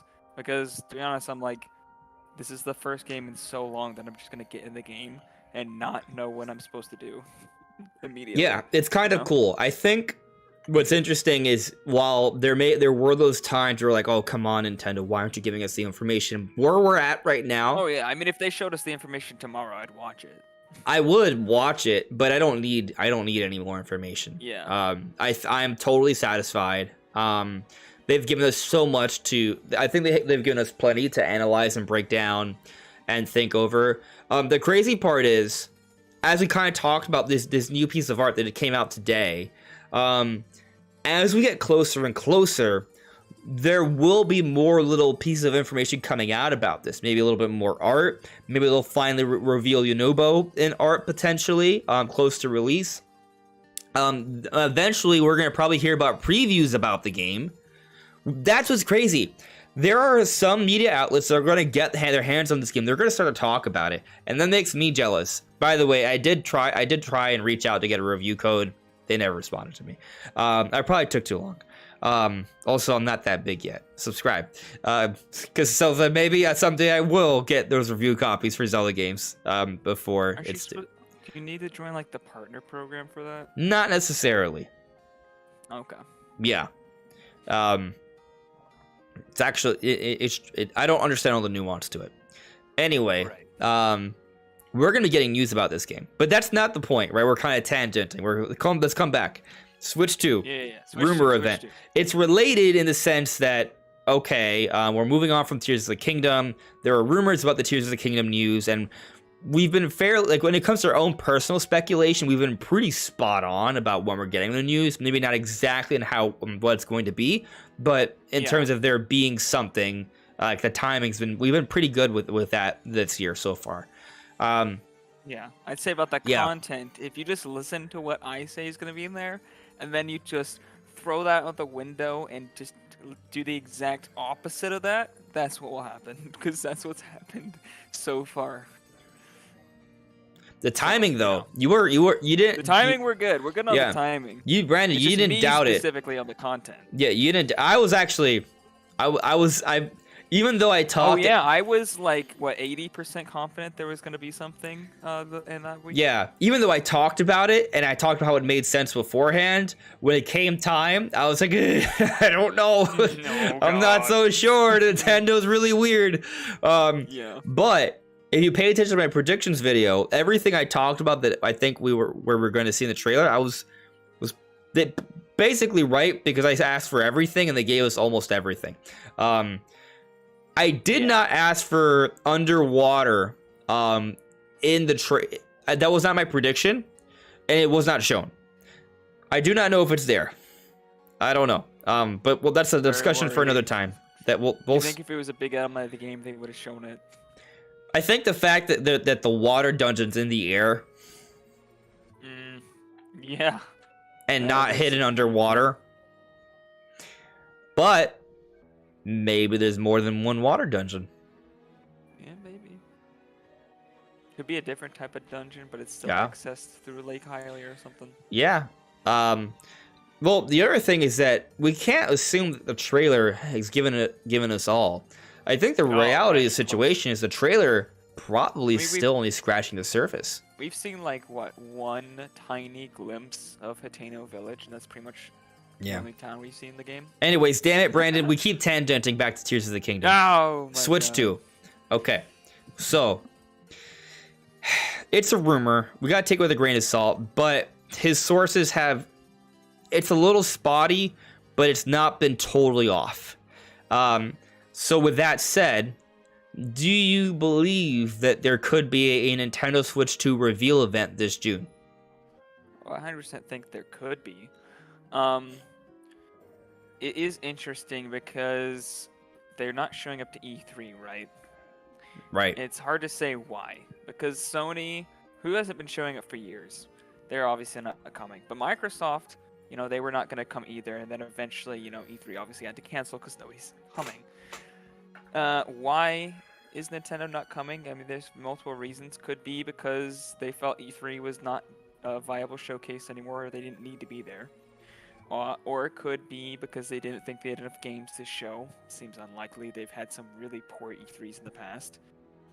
And I guess the last major the major logical conclusion I can come to would be that maybe they didn't go to E3 because they wanted to show hardware. They didn't think E3 was the best place to do that. Because they didn't want to feel forced to do demos there on the E3 show floor.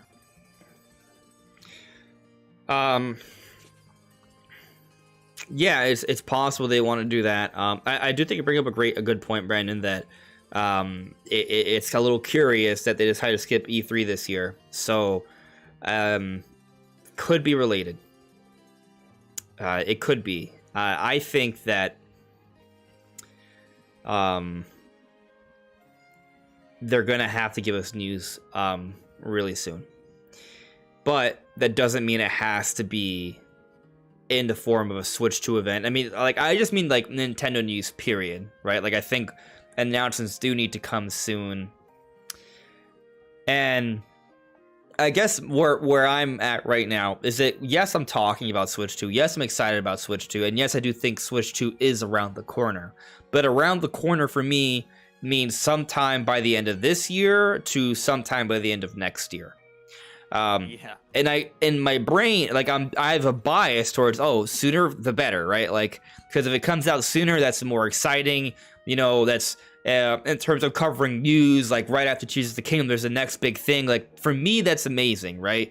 And the sooner I can play the next big 3D Mario or Metro Prime in 4K or a graphics patch for Tears of the Kingdom, that's all really exciting to me. Oh yeah. But that doesn't mean it's going to happen just because I want it to happen, right? So what I'm trying to kind of temper my expectations a little bit and trying to I'm trying to be objective. Right.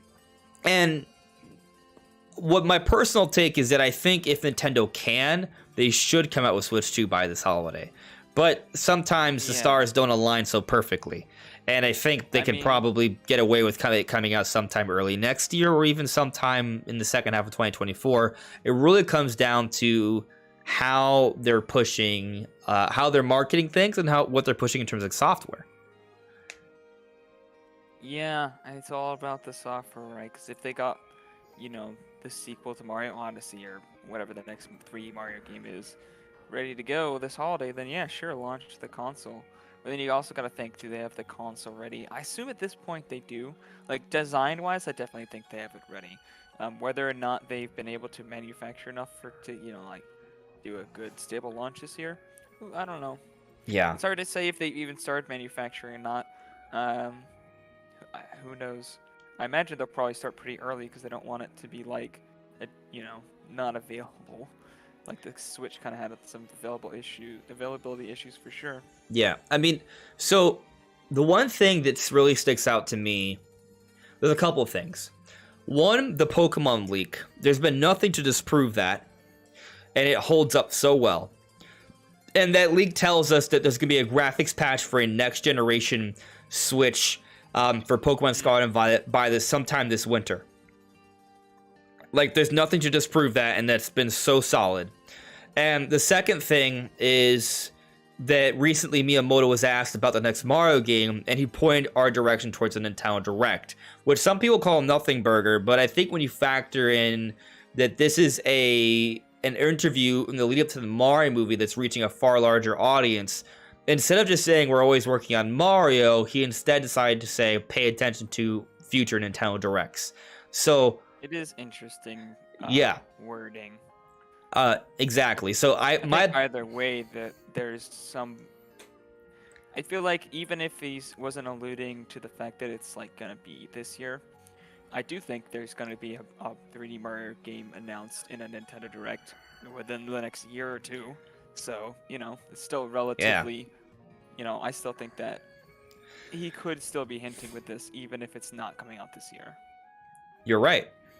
You're right. But I also think that the next Nintendo Direct, there will be more eyes on it than before.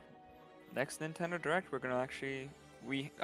it's going to be late in the year enough to where they pretty much just have to focus on second half of this year and maybe some early next year stuff. But... I mean, imagine if they announced the Nintendo Direct in June. It's like, hey, tune in at such and such time for information for this summer and the rest of 2023, including a focus on the next big Super Mario game. Or they probably wouldn't use big, but on the next Super Mario project. I will say is, it is very likely there will be some kind of Direct in June, probably, because Pikmin 4 is coming out in July, right? Yes. That's the last game we know of in the year. And that game is... I doubt they're going to do a Direct announcing all of the games like a week or two before that game comes out. Yeah. So, Brandon, I hate to interrupt you, but I had actually promised to bring Samuel A. and Nish Quick in earlier. So I'm going to bring them in now. Gotcha. And we're going to start our... We're still continuing the discussion. We're just adding two people. Yeah. Just one moment here. Let me call them in. Cool. Hopefully they're not mad at me for taking too long. Oh, no. They probably are. Disappointment. They get it. They hate me. Oh god, they've unsubscribed already. They're not my friends anymore. Removed their memberships. Hey, let me know when you guys can hear me. Hello. Yo. Hey, just quick, how you doing, buddy? Doing good. Don't worry, I'm not mad. Okay. Good. Samuel is though. My camera. How's it going? You guys can hear and see me properly? I can hear you, and I can see you.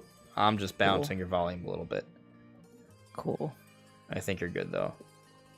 Sam, I can hear you as well, Samuel. Cool. Didn't mess up. Yeah. Awesome. All right. I'm going to pull this up here. Wrong one. There we go. Fixed. Okay, cool. Let me just double check. Guys, let me know if everything looks and sounds okay. Epic Crowlord, thank you for the extremely nice compliments. I appreciate it. But yeah, so right now, we're gonna come back to Zelda. But I want to cover a couple little things, and then we were talking about Switch 2, and there's this rumor from Mike Odyssey that it would be a Nintendo Switch 2 reveal event in June. As Brandon pointed out, I agree that we need to get information soon. And I do think there is some signs suggesting that Switch 2 is around the corner, but I don't think we've got enough compelling evidence to say it's happening this year for sure. I'm waiting for that big thing.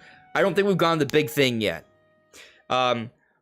But what do you guys think? Are you guys inclined to believe this rumor? Because Mike Odyssey has talked about other Zelda stuff happening, and the timing's been slightly off, but still pretty close to the point where I think it's still worth considering.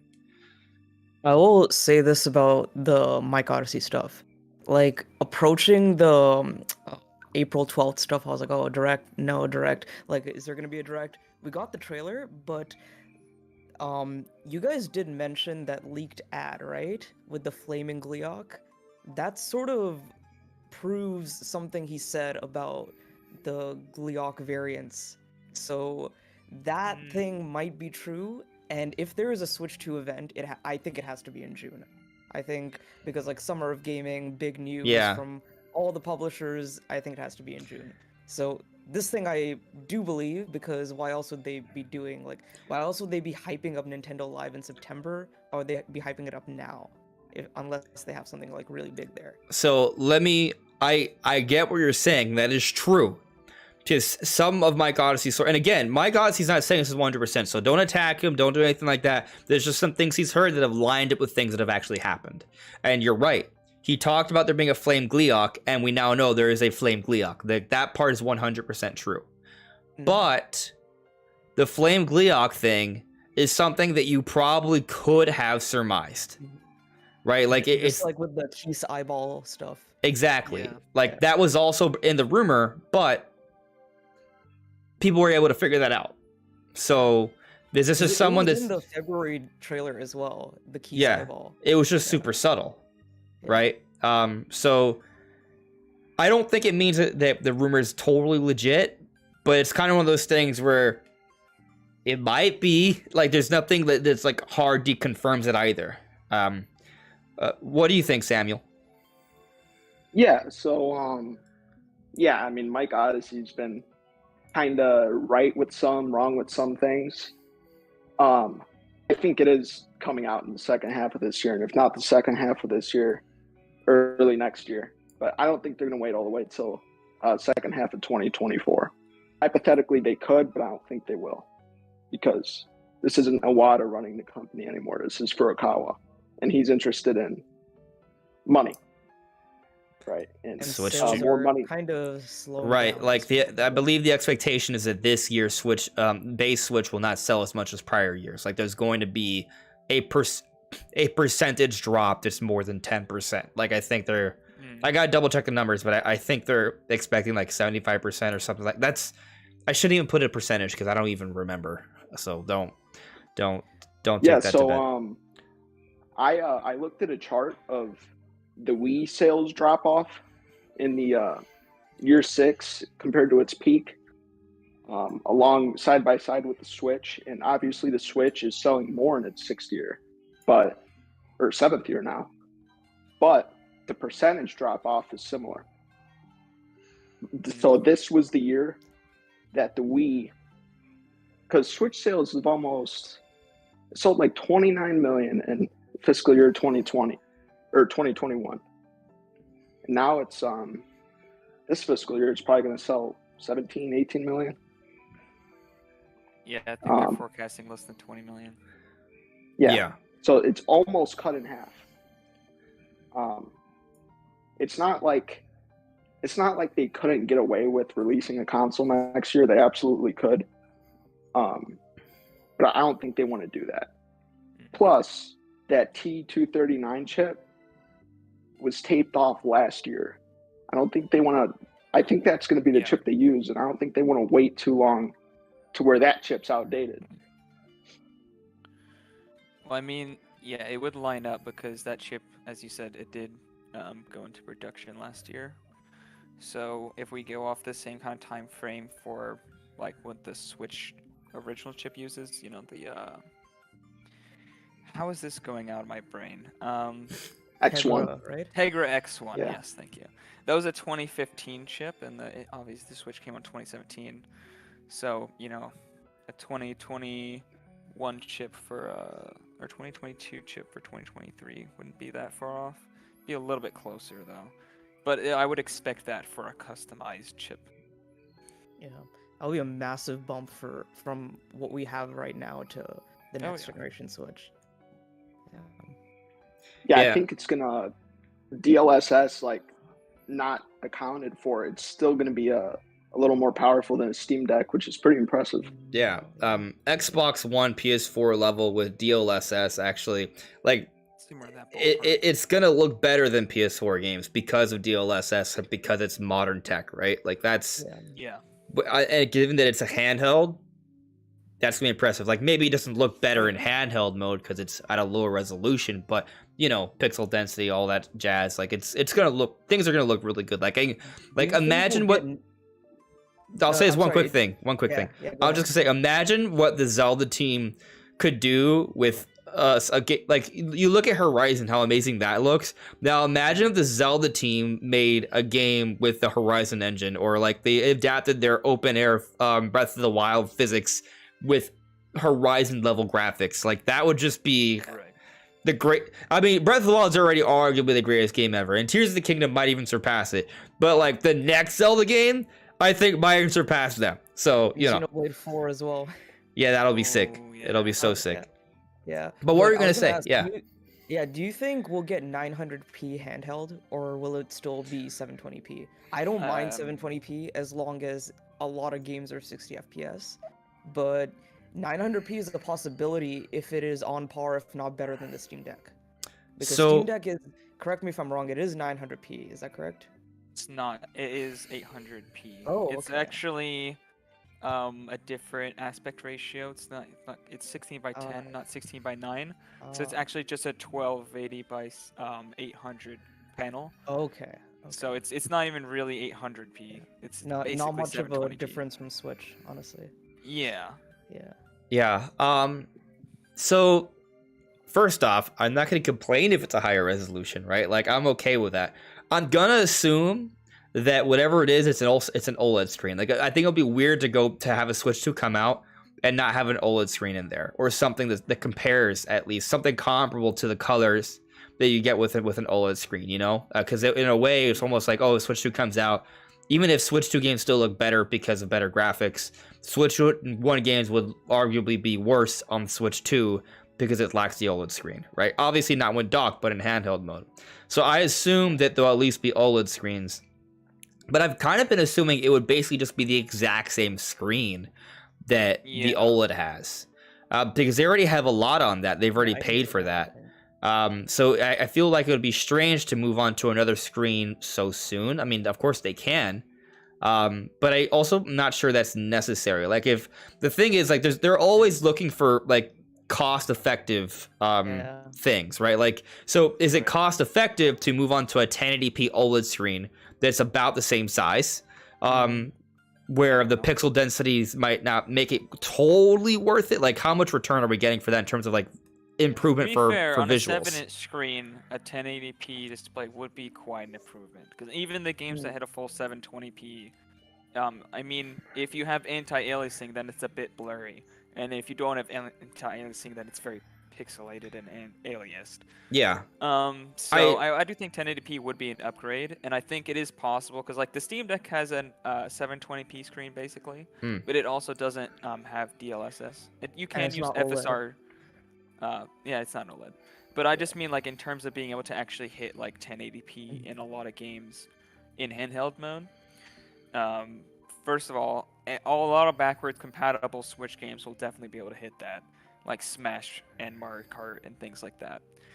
And then secondly, I think with DLSS, like, even modern games could, like the next Smash game might be able to run at 1080p in handheld.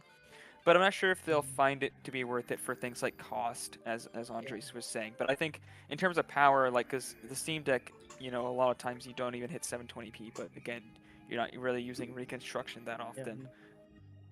Nintendo does sell their console, like, they break even with their consoles, right? I think so. Because they make profit. They usually make money. Profit, yeah. So I can totally see them using the same screens as the Switch OLED.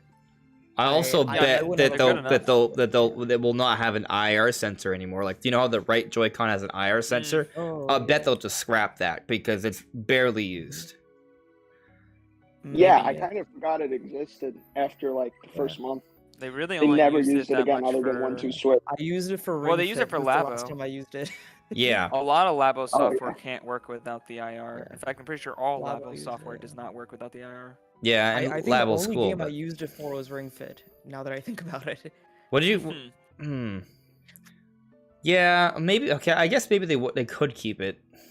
It's not a big deal. But anyways, just to kind of keep the conversation going. I do want to ask though about Switch 2. I really hope that the Tears of the Kingdom upgrade, next generation upgrade, is free. I hope it's not what Sony like PS5 games are, like $10 extra. I hope so because it's gonna be so close to the initial release, you know? Yeah. So, like, you pay $70 and then you pay $10 more for the next gen upgrade. I mean, it's a very Nintendo thing to do that, but I really hope they don't. So, yeah. I don't know. Yeah. You know what though? It's a little better than $60 ports. Like, I'd rather it be free, like, you know, Xbox approach.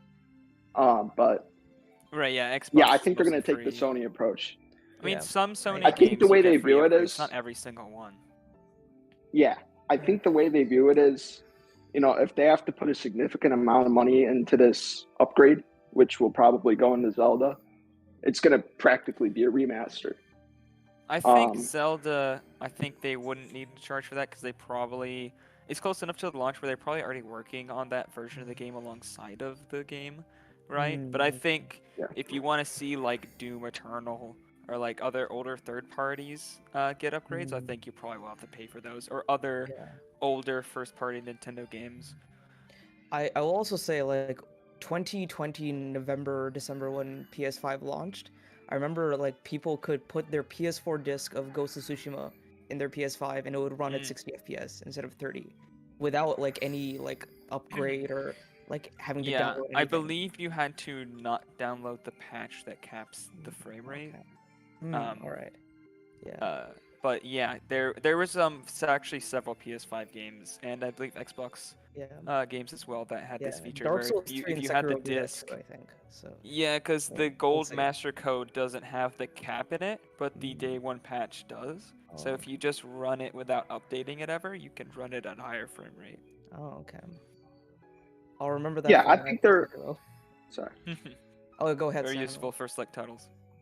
Yeah, I think their goal is, the question they're asking themselves is, can we run PS5 games on here without too much of a downgrade? So let's just say it's as powerful as a PS4, right? That's what, like 1.8 teraflops or something. Yeah, roughly. Yeah. Of course, teraflops are kind of an inaccurate way to measure. Yeah, I just don't. Yeah. This is. Yeah, because Switch 2 is going to be, if the Switch 2 is exactly 1.8 teraflops, it's still going to be more powerful than the PS4 because it's more modern technology. Yeah. Yeah, teraflops go a lot further on modern architectures. Yeah. PS5 is like 10 something. It's like almost 11 numbers. Yeah, it's like 10 or 11.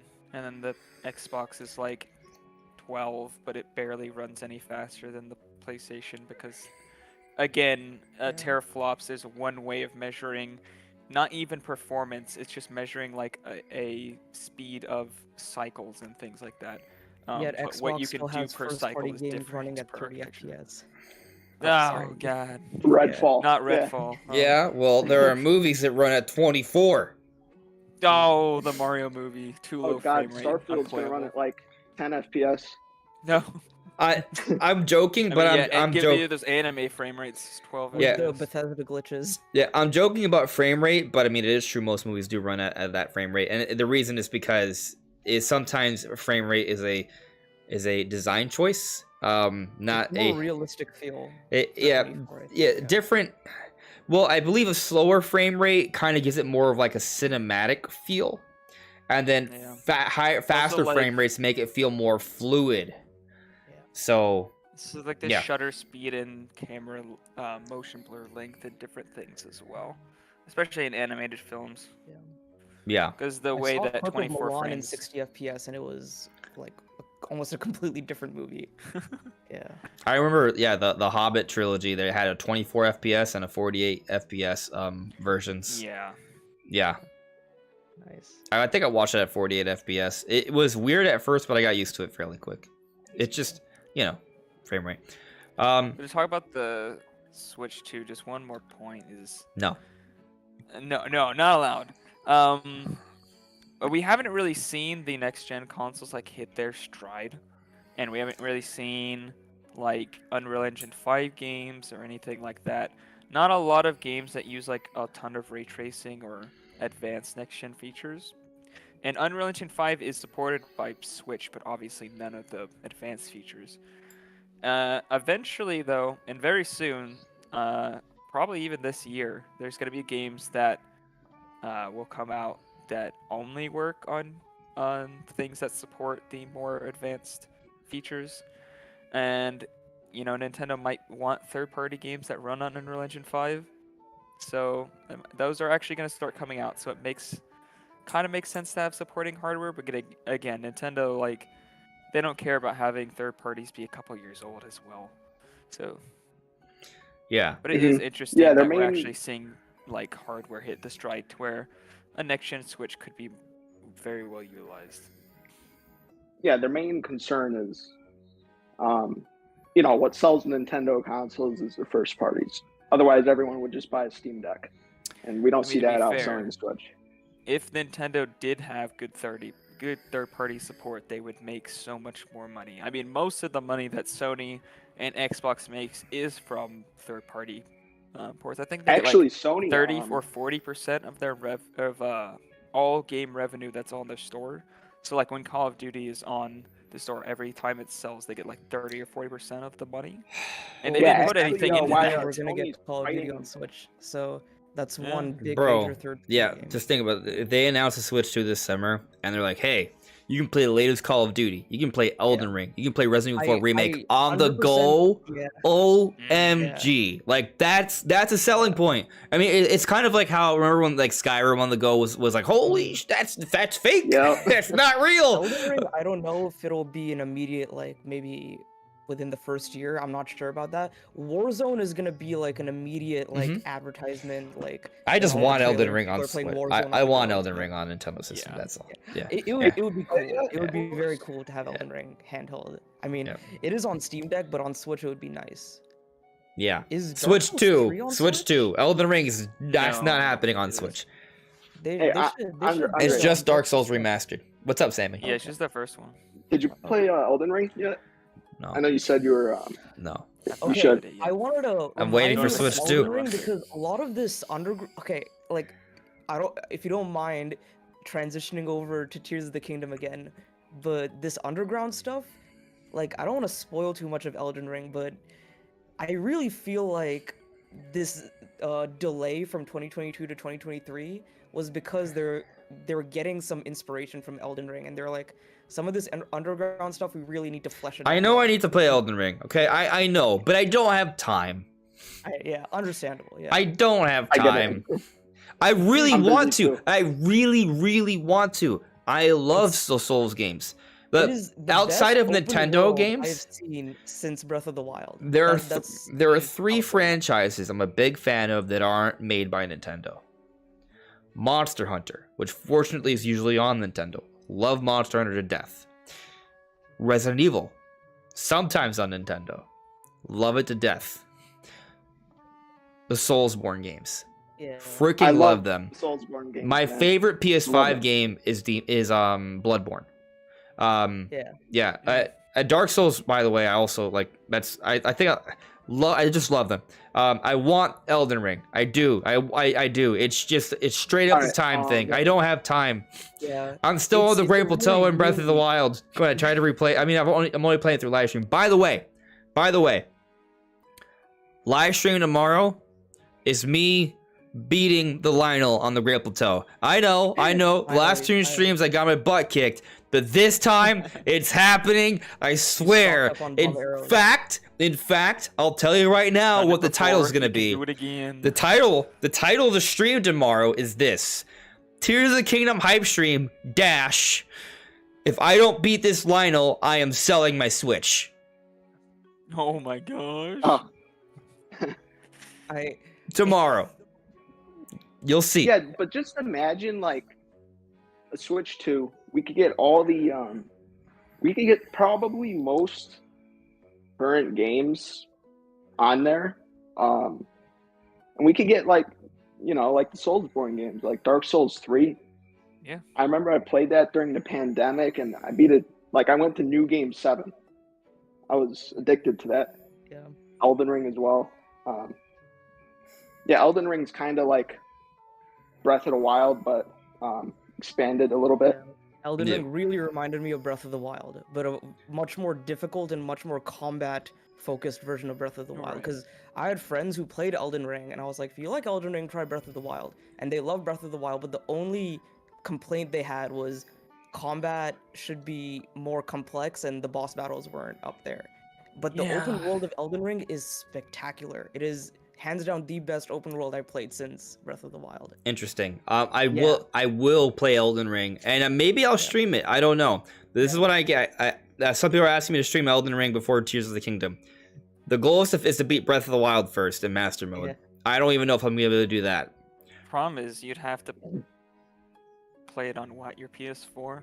Well, I guess you could play it on PC. I think they fixed it. It used to be an absolute PC mess on version's PC. fine as of now. Okay, Yeah. cool. I also could buy a PS5 version. I mean, but also like the way I set up, I'm maybe just saying that playing. requires you to buy a PS5. It requires me to buy a PS5. PS4 version is fine too. I've had friends who played on the base PS4 version. Yeah, I'm sure it's still I fun. could But... never. Well, that's another To be little. honest, I wouldn't play most of the Souls games or Souls type games on PS4 because they usually have terrible frame pacing, and I would never want to play a game where you have to time anything. I mean, kind of frame the thing is, like, right now, like, if I had time and money, I'd be like, all right, let me buy a PS5. Let me sit down in a dark room and just start playing Elden Ring. Let me start playing Resident Evil Remake. Like, there's games I want to just kind of like good too. totally like get into, but time, funding right now, not on my side. They will happen. I will say this, it's just a matter, eventually. I will say this relating to Elden Ring and the open world. It's got that Monolith Soft kind of energy where like there's a lot of fantastical. Diversity, there's a lot of like elevation, variety within the world, and you can see that in like all of Monolith Soft's games, like especially verticality. And you see it especially with Tears of the Kingdom and Breath of the Wild because it's like that open air concept. Of course, Tears of the Kingdom is taking that to a whole new level.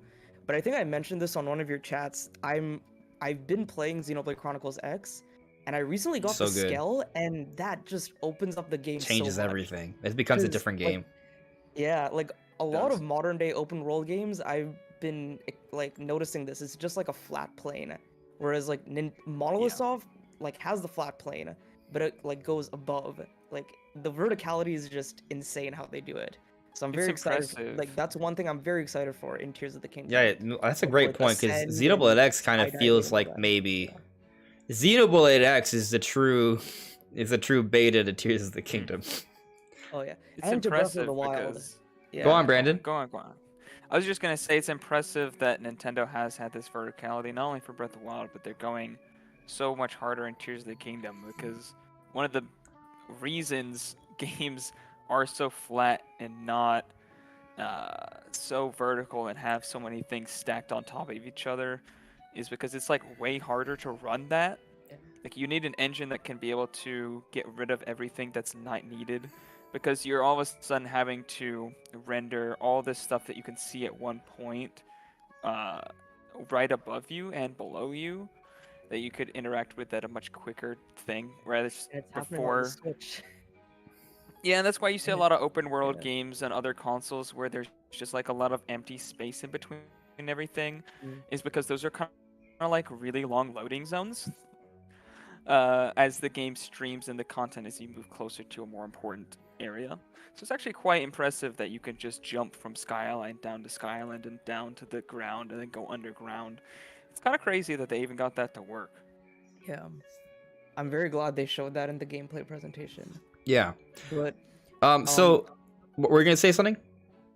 Yeah, I wanted to ask like specifically Tears of the Kingdom like story related stuff. I wanted to ask you guys like all right. This whole like there's a lot of Let me put a pin on that. No, it's okay. Yeah. There's just a couple things I want to cover and because we're gonna come back to Tears of the Kingdom because I do want to close out with some good Tears of the Kingdom talk.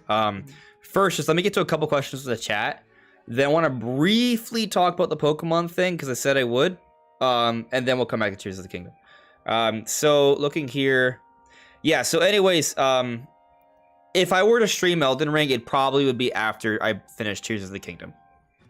At this point, yeah. Don't try to rush it out before. Yeah, it's a long game. Yeah. There's a lot of stuff to do in that game, and I would advise doing most, if not all of it, because it can get overwhelming. But try to do as much as you can because it's a lot of fun.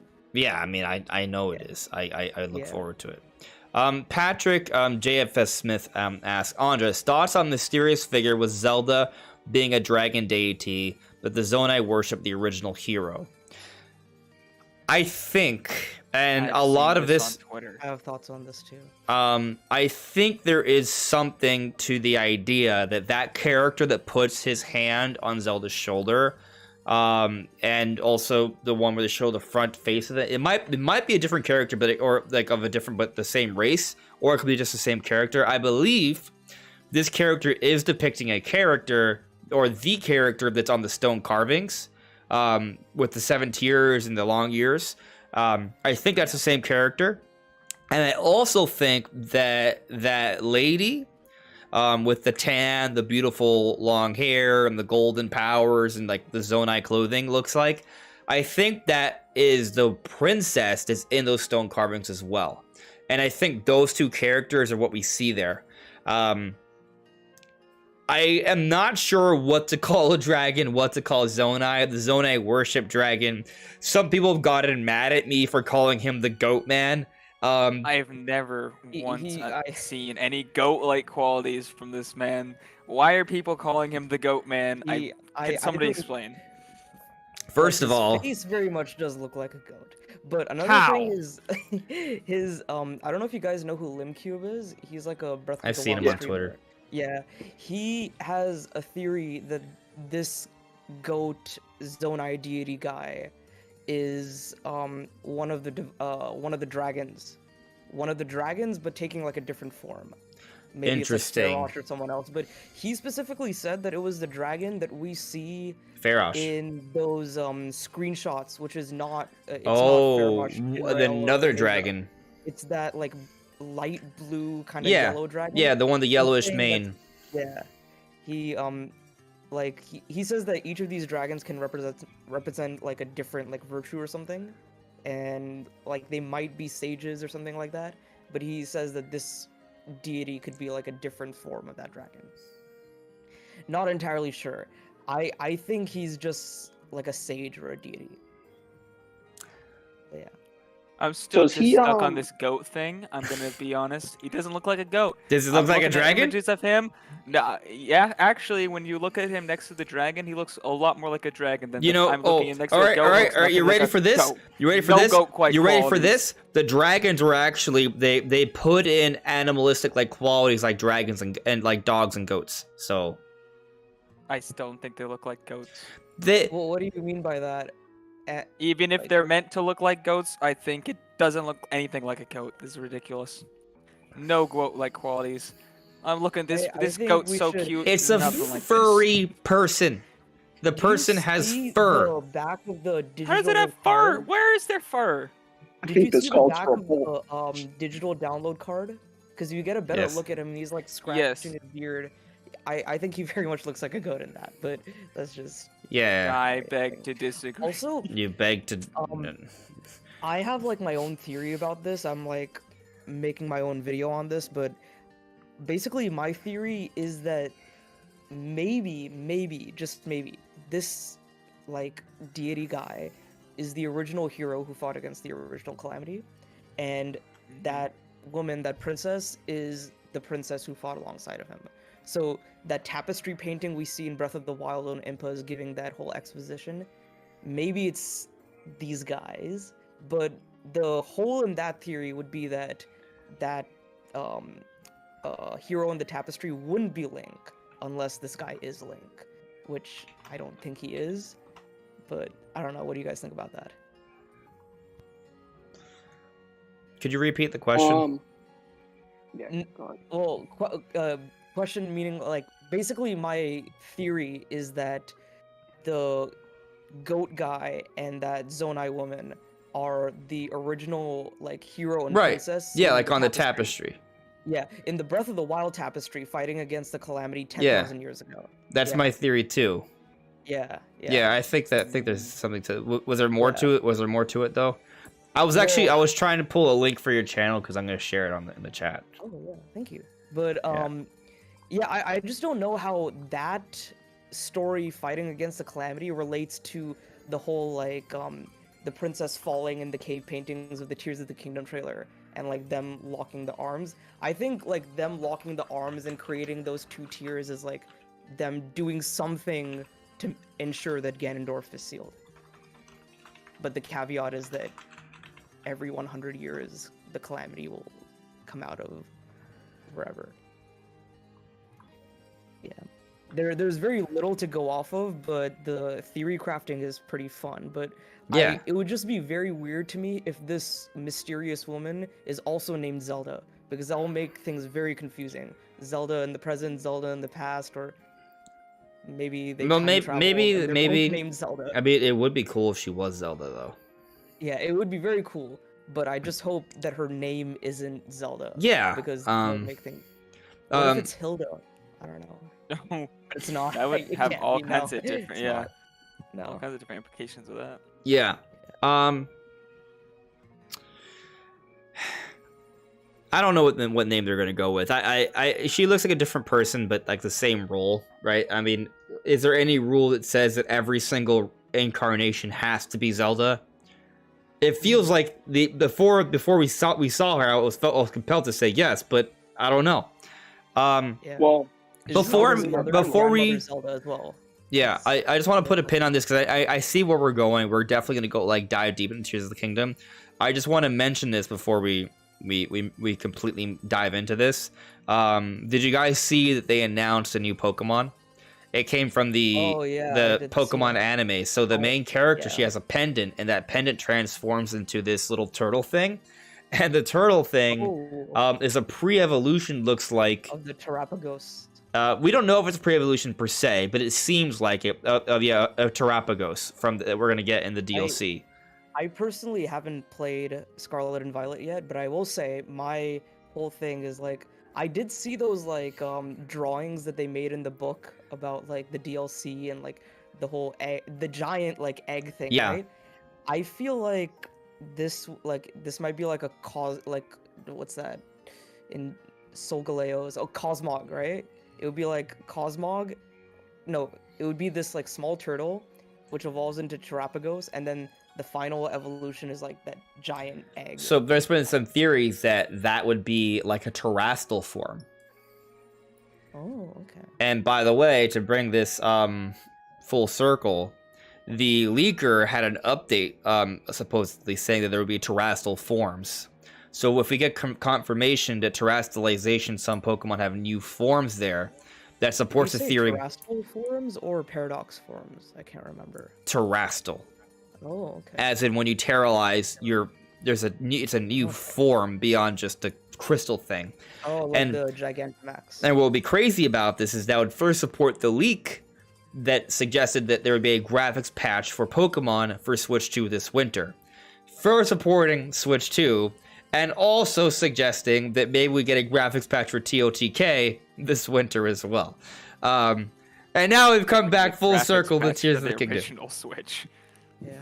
No, not for that. Well, that's not gonna happen. The game needs to be fixed. Switch 2 is wrong thing. Like all the leaks that have been coming out like in the past couple months are kind of all pointing towards second half of this year, right? Or at the very latest, early 2024. All the leaks? Like, it feels like... Well, Nikkei said we've seen is like mid next year. Nikkei suggested mid 2024. Yeah, I think it would be a very, very good move if they announce it in the summer and release it in the end of this year. Because like the summer is like a very hype time for game news. And like Nintendo usually has big presentations in June. Last year, like you could argue not really. I had a good time with Nintendo Summer because Xenoblade. But yeah. But if they announced it instead of doing a June Direct, like they don't have like everyone's saying like after Pikmin, what's happening after Pikmin? I think after Pikmin is like gearing up for the next gen console. So I mean, definitely. We might also be setting ourselves up for disappointment, but that's also what happened 2 years back. But we have to consider the facts. We're 6 years in to the life cycle of the Switch. This is a long time for a Nintendo console. And Tears of the Kingdom, you know, Zelda's always either the beginning or the end. So we're definitely within like a year, I think. Like if not second half of this year, it'll get announced in September or October for March release to end their fiscal year. Now, personally, I think Nintendo Switch came out in March 2017 because they couldn't get it out for holiday. Like I think holiday is always like a preferable time. Oh yeah, I think they said that they wanted to get it out because Breath of the Wild was initially going to come out holiday 2016 as well. That's when they wanted the NX to release, but it wasn't ready. The other games as well that they wanted to launch alongside it were not ready. Yeah, and I think since Switch 2 is by design going to be looking to carry over momentum Right. with backwards compatibility most likely, and just being the same like a DS to 3DS, they're going to want to carry over momentum. If they wait until next year, it's a little iffy. That's a very good point. It makes a lot more sense for people to be like super excited about a Zelda patch like this year rather than like a long time after it comes out. I mean, even late next year would be quite a while, probably past when all the DLC and things are already out. So people be like, I've already experienced all of the game, and now you're releasing this patch. It'd be kind of annoying. When do you guys think that the expansion pass or DLC for this game would release? Probably this holiday. Yeah. Do you think they would release the patch alongside that? Yeah. Or, something like that. You think all the DLC'd out by holiday? I mean, let's see. Breath of the Wild was more. It was like a 9-month gap because It is. like It was. the DLC was December, right? Yes. So I mean, I'm they gonna could have do to. another Game Awards thing, but I don't really know. I'm gonna have to interject here. Go. Xenoblade, when that game came out 2 months after Tears of the Kingdom's coming out this year. When was the DLC projected to release? This year. Late this year, yeah, 3. Oh, I still say it's coming in June, and like I know we were talking about it, Samuel. No. Like, I'm talking about like release timing for DLC. Yeah, Like, I But there's 4 different waves, right? So what was the timing for the waves? I don't remember. It feels like each wave has kind of come out along. Oh, go for it. Yeah, Wave 1 was with the release of the game July. Wave 2 was October. Wave 3 was February or March. They lined up with the directs, basically, right? Like shortly after the directs. 4, I think is June. I think it's June because there's a gap between Zelda and Pikmin. And also, like, I was talking about this with Samuel, like, the soundtrack, the Trinity soundtrack, like, collection is releasing in July, and that has songs from Wave 4's DLC. Right. So that is more credence to the DLC releasing in June. And if so, I am very excited, and I really, really want a new trailer for that. Yeah, I'm inclined to agree, right? Because, like you said, the soundtrack comes out the end of July. Usually, that includes Wave 4 stuff. So, when we've gotten soundtracks, it usually is a little bit of a ways after the game comes out, that content, right? So, I think that does imply that Wave 4 is coming out sooner. Yeah. And June, I think, makes sense. A lot of me and my friends like didn't expect Wave 4 to be teased in the February Direct. Like, I was just joking. I was like, oh, what if we get a Wave 4 teaser? And everyone's like, no, it's not going to happen. And it did seem very early for them. It did, but that's because it was coming out sooner than we thought. Yeah, because Torna was announced in June, released in September, right? Is that what happened? I don't remember. I know it released. Yeah, I think it did, actually. Yeah. So I think... No, it definitely released in September. I think we're getting news, like... Well, we knew we were getting something, but you're saying they named what it was in June 2018 and it came out September? Is that what you're trying to say? Yes, I think... I wasn't, like, in the Xenoblade series around that time, but sure. I think that the June E3 Direct for 2018 had Torna in it. I believe so, because I recently had to look up this trailer for footage for something, and they announced it at E3. Yeah, it was announced at E3. Yeah, so that would suggest a 4-month window. Yeah. But also it was more like a teaser for Wave 4 and not its own full trailer, though. Yeah, we still don't know what the DLC is called. We just know it as Wave 4. It's I wouldn't be surprised if it's shadow dropped. Oh, I think this is way too big of a deal for them to shadow drop it. What are you trying to say about Metroid Prime Remastered? I don't think it's gonna be as big as Torna. Like, I don't think they're going to make it a separate release. Yeah, it is a separate release with physical and all that. But I was also like on the boat with you that I wish that Prime had more marketing. Sure. Like the shadow drop was like, it was cool, but it was a little weird. I don't think they should do that for Xenoblade. I Sure. really hope they don't. I mean, But it'll be remember, alright, remember but though, it is DLC, so it's not like people have already I bought don't the think game, they're gonna right? sell yeah, it it's standalone. DLC, but it's like a very important story that is gonna conclude this entire arc, which is what Takahashi did imply once Xenoblade 3 release. He's like, once this Okay. expansion pass is complete, you'll know how this entire Klaus Sure. arc is gonna conclude. Sure. So, But you also think it's coming out in June. yeah. So when I do they feel announce like- it? We're running out of time to announce it. Yeah, I mean, we got our Tears of the Kingdom final trailer. Sure. Advance Wars is this week. Sure.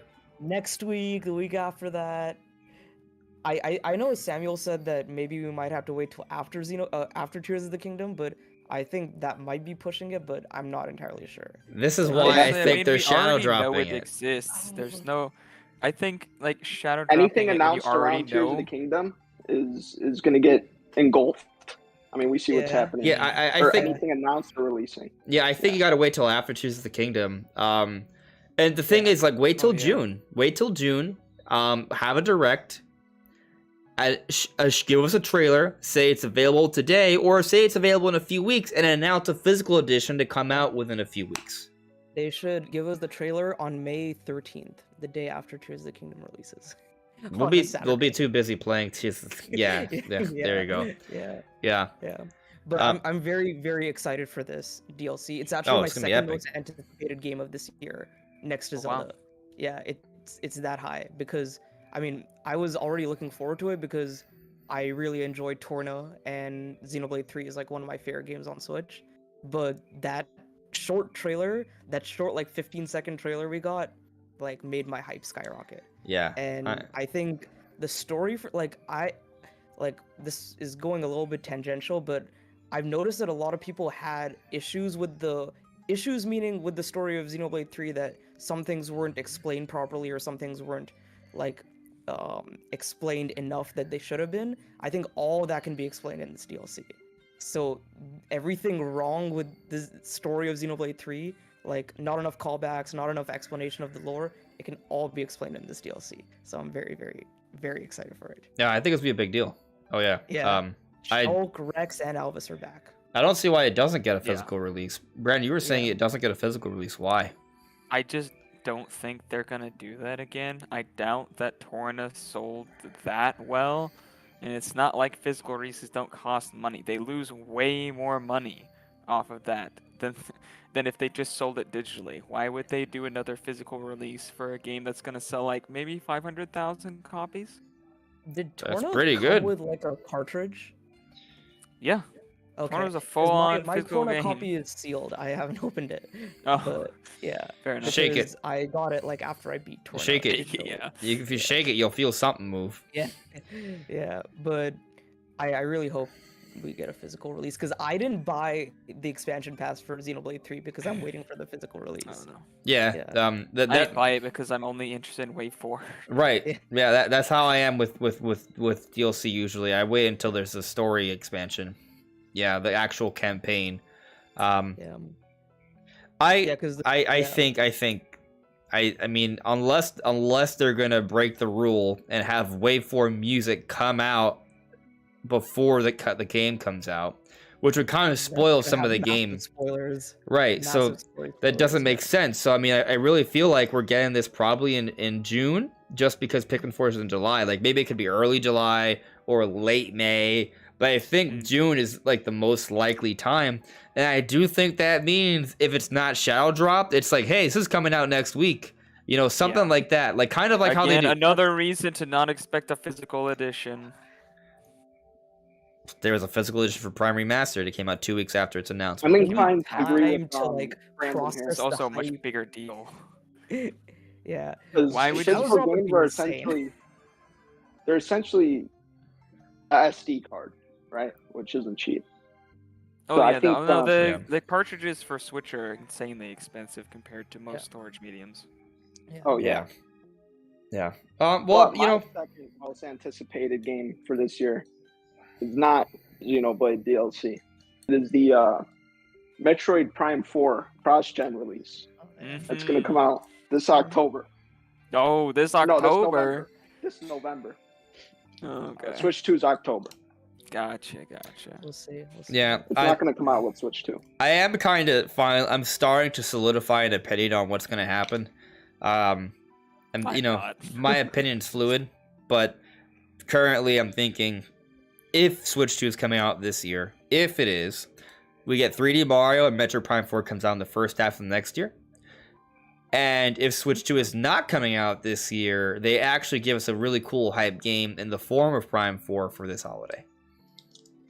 Or I'm wrong, it's Donkey Kong.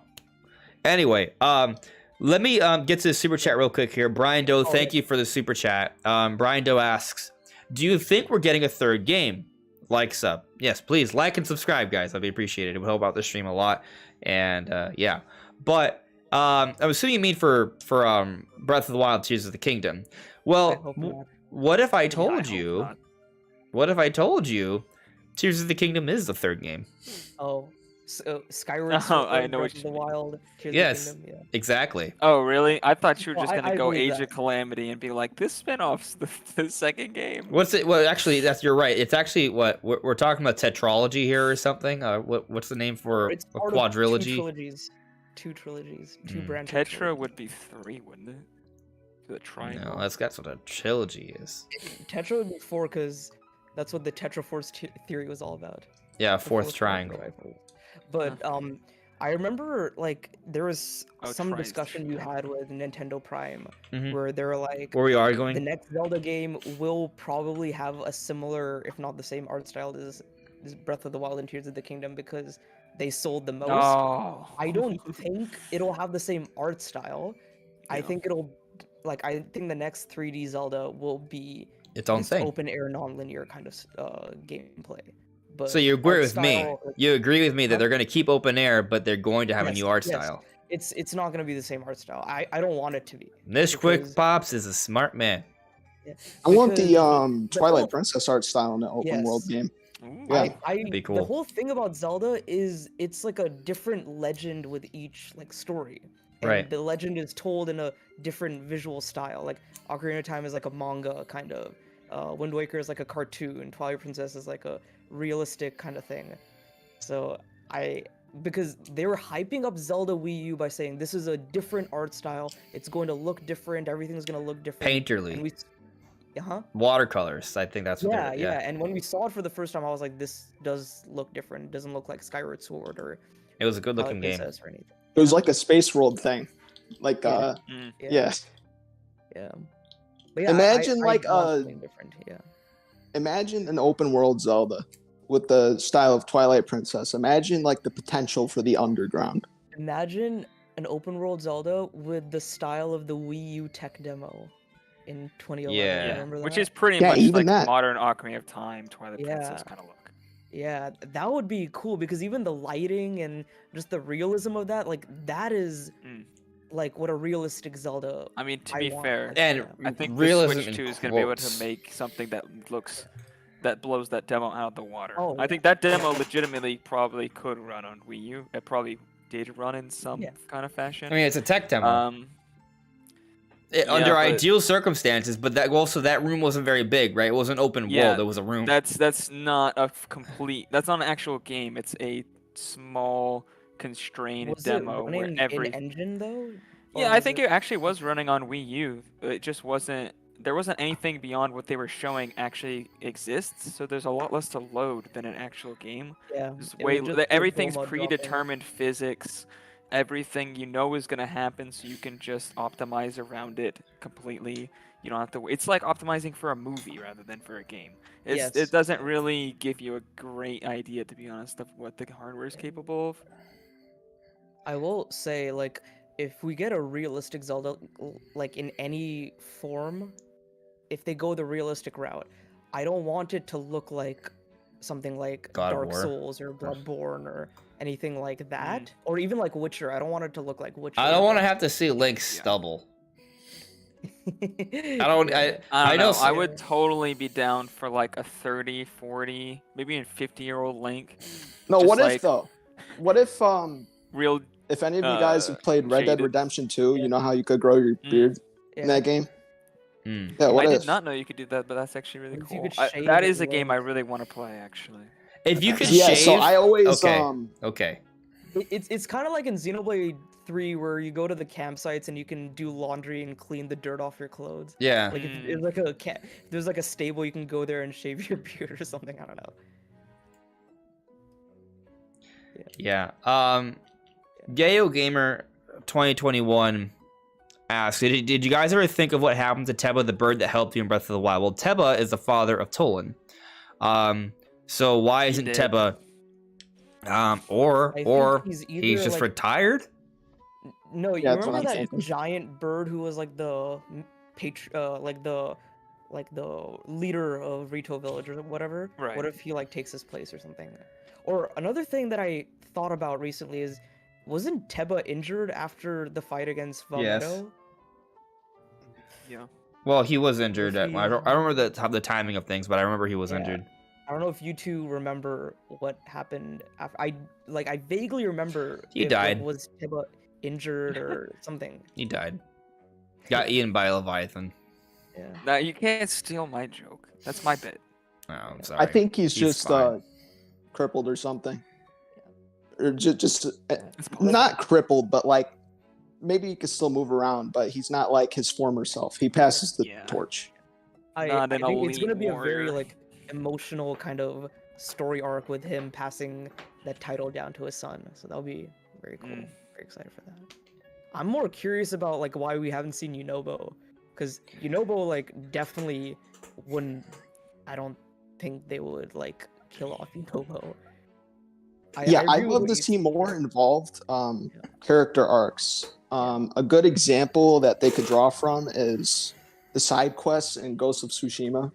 Yes. And how there's different. Yeah, Yes, because Ghost of Tsushima, like Jin has his like party quote unquote, but each of them have their own like actual like side quest like pathways. So that's a good example. And even God of War does this as well. And I don't know if you guys have played the recent PS4, PS5 God of War games. Have you guys? I have. I've seen a playthrough the 2018 one, but not Okay. Ragnarok. I played I- 2018. I will not spoil too much, but I will say this Tears of the Kingdom like party member thing reminds me of a lot of things that these two God of War games have done, and in a very good way actually. So I'm very excited to see how you can like customize your party, and hopefully they're not like, of course they'll be locked to like some story segments, but outside of those story segments, I hope you can like bring party members with you and do stuff. That is the question. I kind of feel like they might be locked to just the Yeah. dungeon areas, I don't but know, it we'll would be see. cool if you could maybe summon them for like a limited time Yeah. outside. Yeah. Yeah. What if they had what if not only what if there's an in between? So they accompany you to dungeons and there's you could summon them in certain areas. Like Yeah. certain tough areas, maybe to fight a powered up Lionel or something, or some new enemy. Yeah. Mm. It can give you a prompt. Do you want to call on a friend or something? And you Yeah, can- like yeah. something like Dark Souls 3. Something like that. Like a Summon summoning. signs. Yeah. Okay. Oh, that's interesting. Because actually, like there was some people, I don't remember who said it. Like some. All I'm gonna podcaster, say like- is side on for Smash Yeah. Yeah. Yep. and Riju. Oh yeah, the next Smash And is gonna have Tolan. a field day with Zelda Oh, characters. and Ganondorf new art. The new like oh, Oh yeah. Ganondorf. you know needs what's that redesign crazy? in You know what's crazy? I think we are starting to get close enough to start talking about the next Smash Brothers. Oh, no. I agree. No, we're I don't not. see it What are you happening talking soon. about? What are you talking about? Am No, I I agree. crazy? We're not. We haven't I even don't seen think the it's next happening, console. It's but not there going No, to be think for about it. years. Hear me out. The- Hear me out. I mean like 2 years Oh, from yeah, now. yeah, Oh, yeah. no, Here, not let's even. hear him out. Let's hear him out. Smash Yeah. Ultimate. Sure, it had 80, 90 characters. But were a lot of the characters even new? Most Were a of them. lot of stages that new? Yeah, There was, like- a lot was taken from the other games. Exactly. Smash Ultimate was like it was like a celebration of the past games, and I don't think it took that long to develop. If you account for all the I think DLC, the next there's a lot of Smash- new fighters. Yeah, I think the bulk of the development was the DLC because that Right. DLC has a lot of content in it. Yeah, so there are 1, 2, 3, 4, 5, 6, 7, 8, 9, 10, And to be 11. fair, all Math? of the No. stages are Twelve. Pyra and Mithra remastered. as 2 different characters.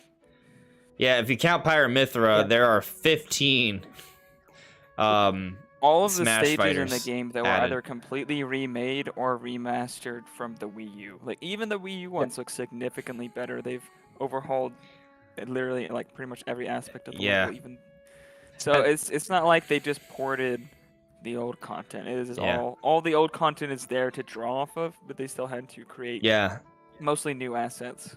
Sora is number 82, right? And this is ignoring all Echo fighters.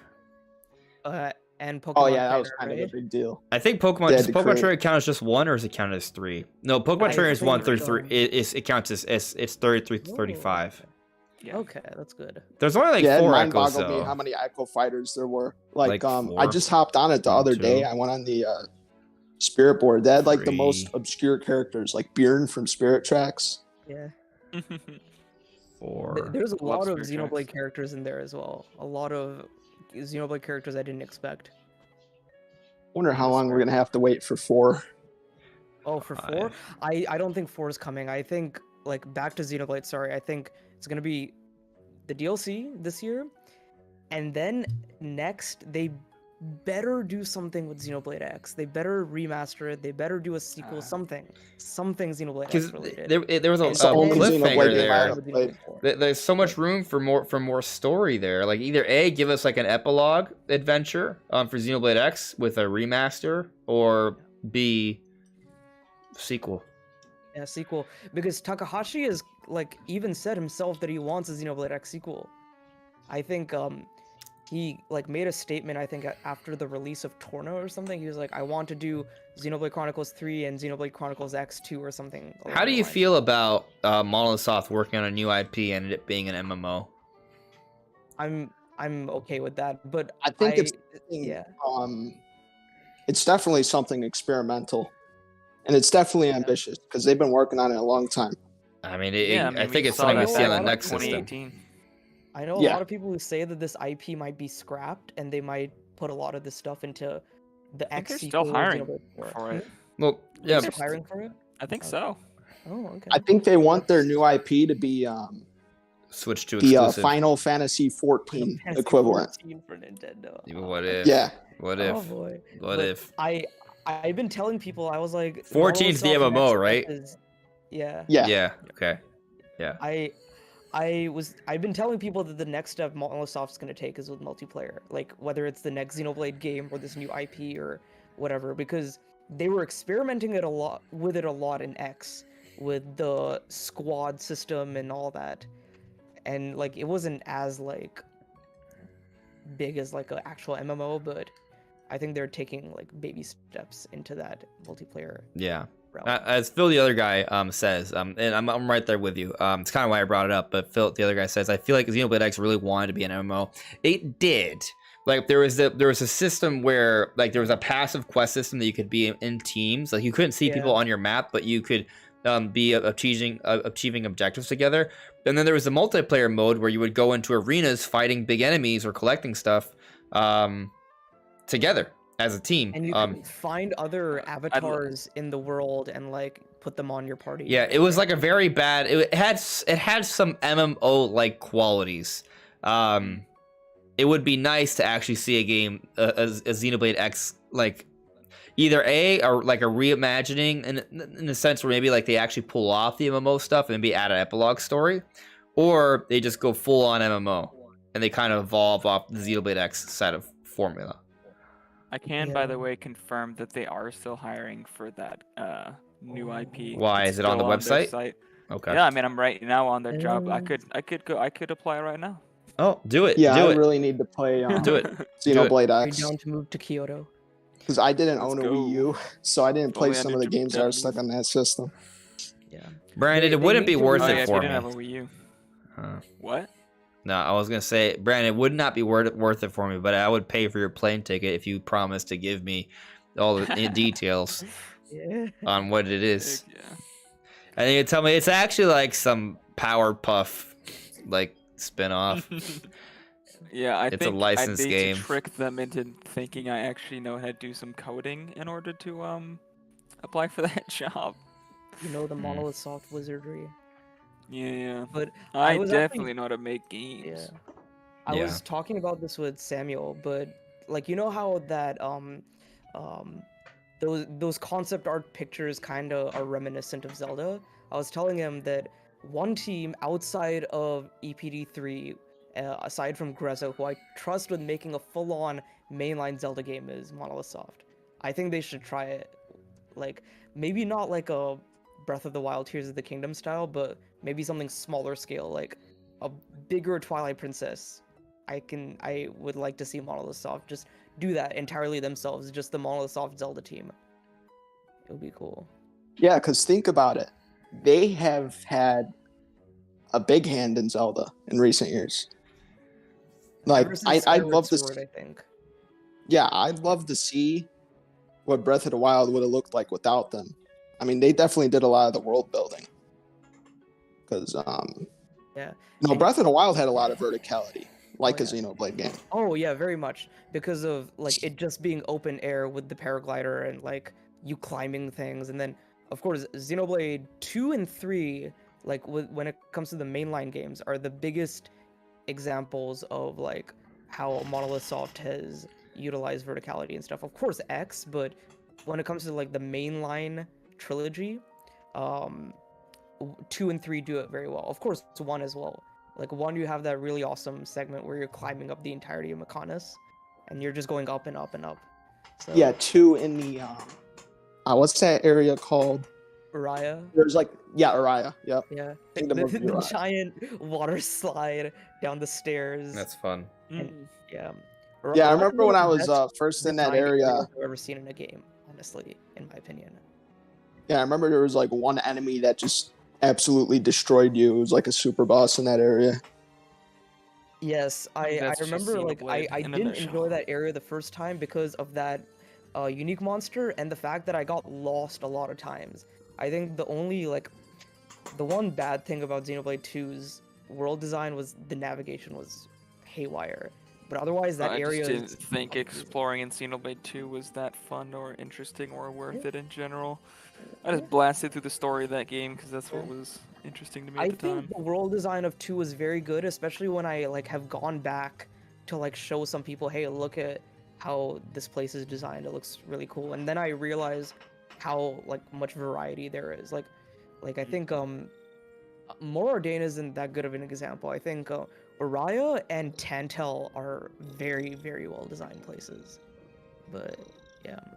Which one is Tantel? Tantel is a snow area. Yep. where Oh, Giant yeah, ice yeah. turtle. Yeah. Yeah. Oh yeah, I actually really There, like there was that like a game. rocket or a bomb or something, right? Yeah, and I prefer Gormott to Gara Plains, which Yeah. everyone disagrees That with. is I don't a horrible disagree. take because Gormott is like the most boring place to explore. You know what was really cool? Ascending the Well- Mechonis in Xenoblade Chronicles. Yeah, It depends on your perspective. Honest areas in Xenoblade 1 were amazing, like Fallen Arm, Mechonis Field, Agniratha, all those areas are very good. I'm going to defend Gormott a little bit. I think Gormott, in terms of spectacle and in terms of music, is better than Gower Plains. Oh, But in 100%. terms of You're size, Out of your goddamn music. mind. am I? Imagine Yes. if I will say this: there is like a very like I silly. think meme- Gower Plains is larger though. Like I think it's a better for to explore, right? Gar You might Plains be is right better about in every dimension. There's like a very silly meme going around online where people are making fun of Xenoblade 1's world design. I don't agree with that, and it's really very silly. People like post Yeah. a clip of like Valak Mountain, and like Shulk and the party are just walking aimlessly, and I'm like, you're showing like you could say that for literally any Nintendo open world game. You can say But that for Valak Xenoblade Mountain 2, had some 3, amazing or X story or beats. anything. What were you saying? But Valak Mountain had some amazing story Yeah. beats. Oh yeah. Oh yeah. Valk Mountain had Yes. the best story beats in my opinion. And then of course like the nighttime everything looks different kind Oh, of it's so Sentinel cool. Marsh. It's so cool. Yeah. and Yeah, then Satoru sliding, March and Valve doing the Province. slides. Oh, it's so Satoru fun. March in the remaster, bro. Oh, So yeah. beautiful. Yeah, very, very. Yeah, Yeah. they're all good. But They're all good. I wanted to like, how are we doing on time? Yeah, I want to end things soon because I got other stuff to do. Yeah. So what I was gonna say is, guys, there's a 15-minute warning. Any super chats or ads or questions or theories or ideas you want to bring up, put them in the chat now. I'll try to cover them. You know, I'll just close that with you guys on stream because of time, for time reasons. But okay. Any kind of questions you guys want to ask, ask now while everyone pours into the chat. Probably Zelda stuff. Yeah. I did want to say one Zelda thing. Yeah. And it's in relation to Demise. I also don't think that's Demise. I think that is either like, you know how there was a cutscene in Breath of the Wild when the Blood Moon would come and Zelda would say her thing? Yeah. I think when it happens in Tears of the Kingdom, the moon will lower down and we'll see Ganondorf with that like weird hair thing, and he'll say, "Rise, my servants, sweep over Hyrule." That quote we heard in the trailer in February. Yeah. But the thing about Demise is like his physique and like his skin, scaly like skin looks like Demise. The hair doesn't. Everyone says the hair looks like Demise. Yeah, it really. He's got like a wiry like. He's got like spaghetti hair. It's not and flames, Demise and has it's fiery way hair. longer. Also, Demise's hairs are not actually that long. The scales is not scales. It's malice around the cloak. Like if you look at Ganondorf's cloak, okay. whatever people are seeing, it's the same shape of the cloak. Mixed with so much compression in a blocky array, it looks like scales. I bet. I mean, I see what it is, but if you look at the shape of it, it's in the shape of his cloak. So if you wait till afterwards, also it's the same scene. It's not on his skin. Yeah. But I also mean, it is don't hard think to that's see his Demise. But I think they made that cutscene and edited it in a way that it does remind you and invoke like. Oh, make you totally. remember I agree. Yeah. I think so. Yeah, I think they I think want it's us to think Ganondorf. Demise. I think it's him. I have this theory. Yeah. I think the final boss isn't the only time you're gonna fight Ganondorf. Okay. Yeah. I think there's gonna be a little bit more, or at the very Well, we least, fight him in the beginning. Right. Yeah. At the And- very least, you encounter him like a few times during the game. That would be fun. So maybe you fight him like mid game or something, and Or a Phantom. you beat him. Phantom You, Ganon. you make a joke out of him. Ganondorf, you're nothing. And then he taps into his roots. And then he gets stronger. Yeah, I feel like that's gonna happen, but that's probably all gonna be in like one fight. It's gonna be like several phases. Just based off how they've done in previous Zelda games. But they've had the Phantom Ganons, as Brandon brought up too. Like that could be one way to kind of do it. Like Phantom Ganon could be like a puppet. Like so you are kind of like fighting him, but it's kind of like, this is just a small piece of my power, But it would be cool to kind of meet up with him a few times. And the thing is, you do that in Ocarina of Time. So it would be interesting to see if there could be a couple moments throughout Tears of the Kingdom where they meet. And I kind of talked about earlier how like I feel like there might be this possibility that it could be a battle for the Tears, like it's a war for the Tears of the Kingdom. And maybe there are moments where Link does engage with Ganondorf, at least via cutscene, throughout the story. And You want to know a perfect comparison? Go. Fire Emblem Engage. Yeah. The emblem rings. Engage. Yeah. Exactly. Engage is a good example. Exactly. I've heard other people compare it to like Infinity War and Endgame as well. Yeah. Yeah, a bit. With the I'm stone. curious how they'll do context-sensitive cutscenes for like an open-world game. It's interesting. Like, when will you meet him? Are they gonna have like a cutscene that can happen in different places? Are they going to force you to go to a certain area and then the cutscene happens there? I guess that's how they would. My theory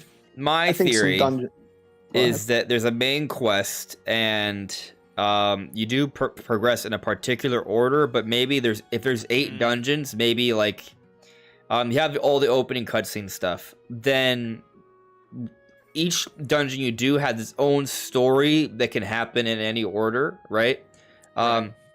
And then after you complete a certain amount of dungeons, then a major cutscene plays that is semi-linear. Then you do the next group of dungeons, and then those are all tangential stories.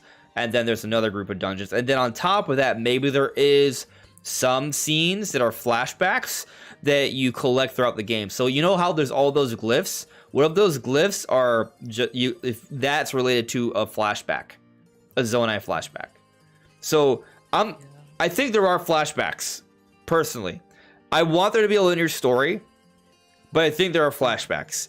But I'm hoping it's a mix, is what I'm saying. Like, because flashbacks aren't bad. I just don't want flashbacks to be the whole story. So if it's a little bit of both, I think that actually could be pretty cool. I think that scene where the Zonai woman is shooting the laser at the Molduga, as well as where we see the goat guy flashback with like the other people behind him in the underground. Yeah, one of them's a Rito. Yes, one of them is a Rito. And I think the other one is some sort of person. It could be a Gerudo. It's hard to say. That makes me think that they're the sages and like the heroines that are. Yeah, because what's interesting is that the Rito one, it looks like there's a green jewel on the bow, kind of like Tolan. So, might be. 7 sages are back. Or the 8 sages. In a while. 8 sages. Yeah, 8 sages. Maybe. Yeah. 7 sages and then Ganondorf. Ganondorf is the 8th sage. Holy cow. He has a Yeah, tier. what if he turns good? Ganondorf is good theory because I hope that doesn't happen. Yeah, I don't think they could ever pull that off. Well, I mean, he's called the Demon King. That's official information. He is not even this version of Ganondorf is referred to as the Demon King officially by Nintendo. How is the Demon King a good guy? But I will say this. If we go to the Tears of the Kingdom website, and we cover this is going to be touched on in tomorrow's bigger theory video. There's a couple things that suggest there's more to the threat than we realize. One, I'm just going to share. I'm going to put it on screen for you guys to see. Oh, okay. Yeah. You guys might not. You have to look at the stream, so I don't know if you have that up. Oh, okay. I do have that up. I'm going to read it out, so it doesn't matter. But I'm going to put it up here. And then after this, I'm gonna go through the chat questions. But if you guys want to put in your opinion, that's fine. Here we go. So here on the Tears of the Kingdom website, under the Unleash Your Imagination, when they say explore, Link must travel across the far-reaching land and skies of Hyrule to discover the origins of the mysterious gloom that is plaguing the kingdom. I thought we knew it was Ganondorf. Yeah. And then we go to the right. There is this gloom. Then there's this other part here. Discover. Find new ways to build, battle, and play as you try to uncover the secret menace that threatens Hyrule. The secret menace? Oh, somebody above Ganondorf. Did you Or they just didn't take into account that the opening cutscene reveals. What? There's some things on the Japanese website that refer to, like, they say something like the mysterious things falling down from the skies relating to a cataclysmic event in Hyrule, and they give a description about Ganondorf, and they're like, Ganondorf is somewhat related to this cataclysmic event, and they're being I saw that. Yeah, I saw that. I was watching Ratatosker's video, and he made sure to mention that. And he was like, "That sounds a little sus." But It's so weird. Whoa! I just came up with an idea. I don't know what this says. On, off. What if? My God. What do I press? On or off? I went to the Japanese website. Press on. Whoa! Music. Always on. Oh, why is this so much better than what we have? Some kind of interact. I think you're just turning on the sound. I did. What's your idea, Samuel? So, what if? I guess you could say Ganon is kind of the direct adversary of Link, but what if he has his own warrior who does his dirty work for him? Almost like a Dark Link, but with a personality. just a separate. Well, I was muted. I'm sorry, I was muted, but was saying that if there is a servant to Ganondorf, I hope it's Girahim, because Girahim is the anti-Master Sword. If the final fight is like Link versus Ganondorf, Master Sword versus anti-Master Sword, I hope Girahim makes an appearance. That would actually be pretty epic. Would Fee need to make, or Fi, or however you pronounce Yes, that? yeah. Because would like, she make her appearance too? I my mean, technically favorite- she does. My favorite boss battle of all time is the Demise boss battle, because it's not just Link versus Demise, it's also Fi versus Girahim. So It's an interesting consideration. I hope they kind of do something like that in this game. I don't know. Yeah, and I also want to touch on. It's in characters. If you go to world character, that section down there. Yeah, I didn't. You said something about Rototasker's video. I didn't hear you while I was changing things up. What was the big point you were making? Basically, he was saying like there's a description of Ganondorf like in the character description, and it says something like the mysterious things falling from the sky is causing a cataclysmic event, and then in Ganondorf's character description they're like Ganondorf is related to this cataclysmic event or something, just something very weird. Well, I mean, he has to cause it, but I don't know why it's not translating for me. Yeah. It said Google translated and then it didn't. Okay. Yeah, but it was just a very vague description. I don't know. Always see, like, why won't it translate? I guess it can't translate everything, or is Google Translate bad? Yeah. I mean, it should be able to translate it. Well, but it might also just be it's translated ineffective search with and store. It may not recognize the text. If you can't scroll over the text and like highlight it, then it's not gonna realize it's text. It means it's just a baked-in image and not actually a text it's not file. like in the HTML. So how do we get? Yeah. So how I do think we? he had someone translate it for him. Yeah, you'd have to have somebody. You can't But- copy and paste that. Yeah. You should check. You should check out his video though. It's Yeah. Oh, you know what you can do? If you have an iPhone, you can just take a picture. Oh, good point, Brandon, Mr. Genius. Okay, I'll take a picture, and then I have to copy and paste that to Google Translate, right? Yeah. Will it detect it as text though? It should. It might. It should. Oh, I don't think it's it only doing works it. in English. It's doing it. I think it works on any language. Okay. All right. I copied and pasted the text thanks to the photo. Google Translate. Here we come. Come It may on. also translate it differently than whoever they had. I'm translated sure so it maybe they had will. a translator. I'm sure it will, but I'm going to try anyway. For science. For science. Okay. No, not from Japanese to Japanese. I don't know Japanese. Oh, okay. This is kind of Japanese to even tougher okay. Japanese. All right. You ready for the reading? Here we go. Smell of Goldo on customer scales, receiving life as a pivot that is born only once in 100 years.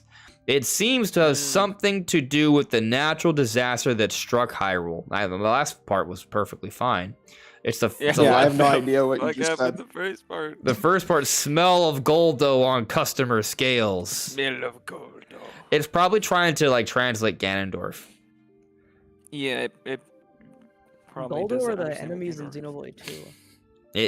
I'm pretty It's sure the it's very end of just the it's game. just a translation problem. Yeah. But the second right, sentence right. is somewhat understandable. Receiving life as a pivot that is born only once in 100 years. I mean, I think this is probably talking about how. Yeah, they're talking. Oh, what they're talking about? They're talking about the Gerudo. Right. He's Yeah. saying that he's a Gerudo born every 100 years. The Yeah. Goldo is Gerudo. What they're That trying to say. makes sense. Yeah. Yeah. So there's nothing here that's like mind blowing to me. Yeah. But I'll have to look at Rototasker's video on it because there's nothing crazy Yeah. there. Yeah. I do So, have a feeling there's um, gonna be something else to like definitely some other threats. I mean, there could be moon people. What's up with the moon? Why is the moon so evil? Majora's know. Mask and all this. What's happening? Oh yeah, this could be like all out war. Yeah. Like, it's pretty hard to expect. With how big this world is, that everyone's going to be on Hyrule's side. Yeah. Maybe there's some True. people who Ganondorf convinces to, if we win this, you have the power of a god. You know which game I'm referring to. I'm not going to spoil it, but he could pull some people to his side. Oh, yes, I know what you're talking about. Yes. Yeah. Yeah. So I want to get to some questions in the chat before I call it a night. All right. So just looking through, guys, if you at me, it's easier for me to get to them. Let's see here. CBZ Astor. Oh, what if we see Astor? That would be interesting from Age of Calamity. I don't know about that. He's like the Yeah, he's like. It's been a while since I played Age of Calamity. He's kind of like Girahim, guy, right? Yeah, he's kind of like a Girahim kind of like character, like a puppet of Ganon. It would be nice to see a puppet of Ganondorf in this game at least. That would be fun. Yeah, for sure. Yeah. Yeah, like his his right hand, his weapon. Yeah, and there are Yiga that worship him, so why can't the Yiga? Why haven't we seen the Yiga in the trailer? I'm confused. Maybe they have like a much bigger role in this. Well, Brandon has a theory. Oh, definitely. Yeah, I'm thinking they bolstered their forces, probably. I guess you're referring to my theory. Yeah, the really long tunnel with the lasers might be the hole that the Yiga clan had in their hideout for no apparent reason. I thought that was in the Sky Islands though, so I don't know. You can't see any. It's just a hole. It's just a hole you're falling through. It's a massive hole. Like that's in a Sky Island. That's a thick Sky Island. That's a Sky Island is bigger than a mountain. Yeah. This is the hole that Koga fell into in Breath of the Wild, right? Yeah, that's what we're my thinking. Speculation. Yeah, I kind of agree. I didn't even think about that. That could be a Yiga dungeon. Also, one more thing. That's another thing. What? We do see the lotus flowers around it, like those lotus light bulb things. We saw. So I looked. So those in other underground areas as well. Yeah. That's also true. The lotus flowers are underground. Or just really big islands in the sky, but I don't think that those areas we've seen with like the mine carts and the lava one, waterfalls and like so many hundreds of feet down that you can go. There's no. So first off, we do know there's underground areas. We know that for a fact. Yes. It's not debatable. There are the question in the last two trailers. But I think they straight up said it. They in the website it talks about there being caves and gaping chasms, but also there is a commercial that came out where Link shoots is an underground area with like a fungal tree, and it shows -400. So the thing he was doing in that little clip was -400 as -400 on the z-axis going down. Yeah. Below sea level. Yeah, that's like dueling peaks ×2, right? Like that's pretty big. It's high. Like it's that. low. It's deep. The other thing is that the lava area has one of those like bulbous trees. Yeah, it has like the one that's like the glowing like root thing. So we see that in the lava section of the latest trailer. So it is probably an underground area. And there's some golden lotus things there. But what I was gonna give some pushback on, I'm not saying you're wrong, because I thought about that too. But at least when I was taking a look at the trailer, maybe I have to look at like an upscaled version of the trailer. But I wasn't 100% that the lotus little flower things were in the hole. They were just like maybe circular white lights. They could be that, but we just don't know. Regardless, by the way, I would not use any sort of AI upscaled or any kind of, if you see remastered videos, they're cool to look at, but I would never use them to try to see more detail because it's completely fake. Because with things like DLSS, they're at least trained on data sets that are similar, and they kind of know what the game's supposed to look like because they have information from the game. This is just AI taking something and going, I think this looks kind of like this thing, and then making it that. So I would not try to do zoom ins and see details on AI stuff because it's literally completely fake images. Interesting. That's an interesting point, Brandon. Yeah. Let me just kind of. Do you think that? I know you saw that Nintendo Prime video. I saw your comment under it about the dungeons. I'm not going to spoil anything. Oh, the rumor That was one. a very interesting rumor. I really Yeah, like that video. I think it's fake. I'm hoping it's fake, but Okay. yeah, You're hoping it's fake. I hope it's fake, just because I don't want to be spoiled. Yeah. yeah, Yeah. if that's real, I know every single dungeon in the game. That's bad. Yeah, it would also mean there's I'm not 11. I'm definitely not watching that video then. The thing is, it sounds very real. As like I won't say any details, but especially like the dungeon story beats what we heard, and especially some of the gameplay ability. Yeah, it doesn't talk about companion characters at all. It doesn't mention the champions. It doesn't mention Ice Goma. Because that person was saying like I want to limit the story details in this post. Yeah. Or whatever, but I don't know. Yeah, but then still he does talked still about talk about story story spoil. Right, so I don't. Yeah. If Also, it's a very like also, good. here's the other thing. They also say there's only 36 shrines. I don't believe that. Because you know those green swirly rocks? We've seen a lot in a fairly small area. We see some on the surface and the Sky Islands. And they're saying there's only 36. Considering there was I'm thinking 120, it's like double that.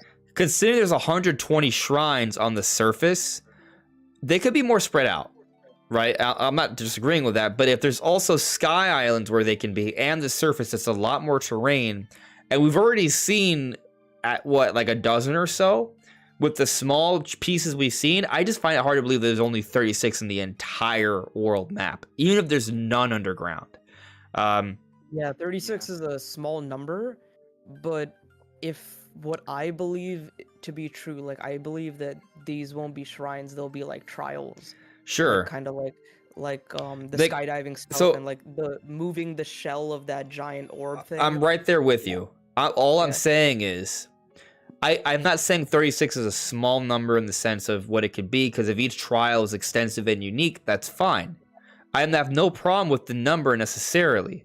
What I'm saying is, based off how many Zonai shrines we've already seen from the small parts of the map we've already gotten, I would venture to guess that there's a lot more than 36. Yeah. That's There my pretty much point. have to be. That's my only point with that. I think you're right, but I'm gonna play devil's advocate here, Go for it. just for the fun of it. Yeah, I think there's gonna be like 70, 80, but if there is 36, they could offset it with the caves in the sky, because those have icons on the map. Something tells me they're not very significant because they don't have a fast travel icon, which kind of suggests that there's a lot of them. Which would mean that, they're just like a minute or two. But yeah, I think there's going to be way more than 36. This map is like at least double the size. So it's going to be pretty extremely spaced out as it is. Also, here's another thing. After today's stream, I feel like Brandon and I did a good job of detailing what's probably a water dungeon in the sky. There was nothing about that rumor that mentioned a giant water dungeon in the sky. But of course, maybe they just didn't detail that. I've heard people say instead of a water dungeon in the sky, it could be Zora's Domain in the past, because that prediction is coming from people saying that the Sky Islands were Hyrule in the past, and then they were lifted up, and then like Zora's Domain in the past is still up there. So that's another thing I heard. But I do think it's like a dungeon in the sky, though. Yeah, I'm I mean, it super could on be board with that theory. both of those could be true though. Yeah. It could be the Zora's Domain from a long time ago, and it could be a That's dungeon. mostly coming from the fact that in the last shot you see Zelda and she's more closer to the ground. She's level. actually where the Great Plateau is. Yeah. That's exactly where she is. So. But she's on a Zonai platform. So there's Zonai know Ruin what's where the crazy? Great Plateau is. Yeah. Or That's why Zonai I'm saying structures. the Sky Islands were the original Hyrule, and then for some reason they were lifted up into the sky. You know how Where's the the Great reason? Plateau kind of looks like? There's entrances into it, and there is like in the DLC, I believe there's a dungeon like way far underneath it. Yeah. But there's obviously clearly things in between that. Are we gonna be able to explore that now that we finally have underground? Can we finally go Yeah. into the Great Plateau, not all the way down to that dungeon, but just just below the surface. Would be Also, cool if we I find think out if the that's Great like a zone I Plateau is gonna have ruined. a big role in this game. I just remembered something. I Guys. agree. Remember what King Rome tells you in the beginning of Breath of the Wild? He said, "The Great Plateau is the birthplace of the Kingdom of Hyrule." So, I don't know. So I was lining stuff up with the Interesting point. That's a really good with the point. Breath of the Wild map and Yeah. Tears of the Kingdom, like some of the more important parts. Ganondorf, where he, they show him rehydrated. He's on the Right. Great Plateau. He's on the Great Plateau, the birthplace of Hyrule. It's gonna give us a lot of backstory. But I mean, the birthplace of Hyrule was also the sacred grounds when the Temple of Hylia came down to the surface in Skyward Sword. So, are we going even before? I mean, to be Skyward fair, Sword? the Great Plateau kind of does look like a giant sky island that fell to the ground at some point. I think the Great Plateau Yeah. is the same as like the sacred grounds, Temple of Time and Ocarina of Time and all that stuff. So it technically is the birthplace of Hyrule, but I want to see them like delve more into that. in this Yeah, there's a lot of mysteries that could be solved. Yeah, show me more than just there's a Temple of Time here. Yeah. Yeah. Phil, the other guy in the chat, what water dungeon in the sky are you talking about? So if you look at the trailer, there are several scenes where you'll see blue particles. Not all of them, I think, are from the water dungeon, but some are. I think Mainly water. the shots when Sidon is fighting alongside Yeah, Link. careful. It's actually Sidon. Oh, okay. Yeah. I- It's okay, I the, pronounced it like dolphins, Sidon earlier. dolphins. Yeah. Yeah, I've alternated between them, but until I started talking about it recently, people got mad at me. So I was like, I'm sorry. People get mad at the darndest I thing. used to say Sidon, and then I think someone said, "No, you're wrong. It's Sidon, dummy." And I was like, "Oh, maybe you're right." And then now I say Sidon, and people are like, "You're an idiot. It's Sidon, like Poseidon, like Poseidon." I'm like, "Oh, well, that makes a lot more sense." But I used to say that. FIFA does pronounce it as Sidon in the Breath of the I Wild. actually looked it up. In the cuts in Age of Calamity, at least they pronounce it as Sidon. Yeah. So correct me if I'm wrong, but when Link jumps in that water bubble, is that a new animation? Underwater When he's in the water? exploration confirmed. I think so. Yeah, because I said it in my own video, but like the thing is, like what I noticed is he jumped in there and it's like a Mario, like I was asking like I did my own live stream and I was like, I've seen this in some other game before, and then someone was like, it's Mario Galaxy, and I was like, Mario Galaxy, you could explore those underwater bubbles, and in the gameplay footage, Link jumps in and he's not gonna be like static or anything. He's gonna be exploring that Water dungeons confirmed. No water underwater exploration confirmed. More likely now. Very, very much more likely. I'm gonna be honest, I don't think that confirms that. I think they're probably I'm gonna be joking. underwater, I'm joking. but I Relax. honestly Yeah. think you're gonna be pretty static in those balls. Like Yeah. they're gonna carry you to somewhere. I don't think you're gonna be able Yeah. to swim around in them Yeah. because you'd easily fall out. I think the purpose is to get you up to Yeah. a higher point. To be honest, I'm not really sure how they're even gonna make Mario those. Galaxy, and I was like, you could do something Right. similar in that, but I don't know. I'm curious how they're even gonna make those more interesting as a form, because they're just a form of transportation. So I mean, they look cool in the trailer, but I'm curious how that's actually even fun, because you're just jumping into a ball of water and the ball of water floats away. How is that So not I am- fun, His Brandon? It's a jump looked ball of little water. floaty, though. It is a cool method of transportation, but in terms of gameplay, I don't find it to be that interesting. All right, here it is. Here's the So I'm curious what confirmation they're of gonna do with that. underwater exploration. Here we go. Oh, look at him. Putting it on the It just screen. looks like when he's above water. Yeah. I mean, Yeah, this I wouldn't say this confirms underwater exploration, but it's neat to look at. Yeah. Damn, I need to get a capture card soon. I remember I said I was going to start making videos like when I first came on here, Mhm. and I still haven't yet. When you're ready. I'll send you a good cheap one, which I got, which still works well for me. Yeah, I think it was like 4 months ago. I'm like, oh, within a couple weeks, I'm going to start making videos. Capture card helps a lot. Because I've made a couple other attempts at YouTube and haven't been very successful. So what I was doing was consecutively recording 30-second clips on my Switch. That was my capture card. I was uploading it to Twitter and downloading it from Twitter. It was bad. Yeah. That I'll is rough. Kick It Smooth says, I've yet to see convincing proof of underwater exploration. While I have argued for underwater exploration, I will tell you, there's, even looking at the water bubble thing, there's not a lot that gives me confidence in underwater exploration from the trailer. It doesn't mean it's not there. I kind of feel like there's definitely things deconfirming it as like a base ability. But there's nothing deconfirming that or confirming that you can't ever explore the underwater. But I mean, like, clearly, when you don't have some sort of ability, there's no option to dive or go beneath the surface at all. So I don't know how that would be possible. Yeah. Without some sort of ability, then. Especially if the big water dungeon is all a whole bunch of physical platforms you walk on.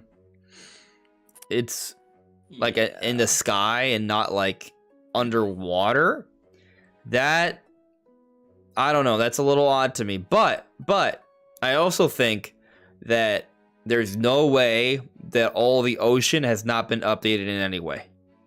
Like Hylia. Oh, you mean? Oh no, like the outside of Eventide, like the ocean. That I mean, like the coast. I have seen. People confirmed that the shot when the Link is riding up on the rocket, that's Eventide Island. Yes. That is Eventide Island. That is Eventide, yes. Yeah. I wonder what crazy challenge we're gonna approach there. Something with a rocket, apparently. Yeah. Maybe Talking about rockets. Yeah. I've been holding this back. The whole this is my main event here. The Blood Moon. It's gonna play a bigger role. The Andres theory of going to the moon. It's getting more plausible with each trailer we see. Every time it gets as crazy as it seems, it becomes more and more believable. You know what happens? Because with that Demise clip, it's very close to the ground, and then we see a rocket. Yeah. There's no art like There's a couple other things. Was Nintendo Where's working Ganondorf's with strongest? Illumination. The Blood Moon. They're working with Illumination. You know, Illumination. They make Despicable Me. He's tried to steal the moon, and now Nintendo's like, that's a great idea. We'd have Ganon steal the moon. Yes. So a few people have been mentioning in the chat about how the boulder breaker is in the trailer at 319. Yeah. We've talked about this. Almost certainly holding that. So Yeah. I agree with you where you say Yunobo might have a massive glow up or a new redesign or something. Yeah. You guys think Ganondorf is sexy? Just wait until you see Yunobo. Oh. Yeah. He's gonna be Sir literal Yunobo. rock hard abs. Yeah. We're gonna have 2 massive glow ups, or 3, I guess. Ganondorf this year. Ganondorf, Yunobo, and Rex from Xenoblade. Oh yeah. We're not done yet. Yeah. Just wait until you see I don't know, Mario in the Mario game, or Samus in her suit. Yeah, Samus. I mean, Samus has been glowed up since the beginning of time. So No, Have you seen our character model and like the 100% ending? Remastered? Yeah. Compared cool. to the GameCube / Wii version to the Switch version, it's a massive glow up. it's a glow up, all right. Yeah. Yeah. Donkey Kong though. Oh, I like the new Donkey Kong redesign. Watching it in the movie, it works a lot better. Yeah. Yeah. I thought it worked better outside the movie. Yeah. You know what'd be I the like how funniest thing everyone ever? looked in the movie. Yeah. What? If in a Donkey Kong game, Seth Rogen, or Seth, however you say his name, Seth voices Rogen. Donkey Kong in the game. That would be neat, dude, but that's yeah. not gonna happen. No. I personally didn't mind his voice in the game in the movie. Everyone was like, "Oh, it was just Seth Rogen." I was like, I didn't expect anything else. Well, that's kind of the point. Yeah. Yeah. He's such I a think he did a great goofy- job with it. So. Oh yeah, I mean he's got the perfect voice for it and the perfect personality. He's so goofy. Oh yeah, 100%. Yeah, I think the He's got whole that casting raspy for the voice movie helps. was kind of genius.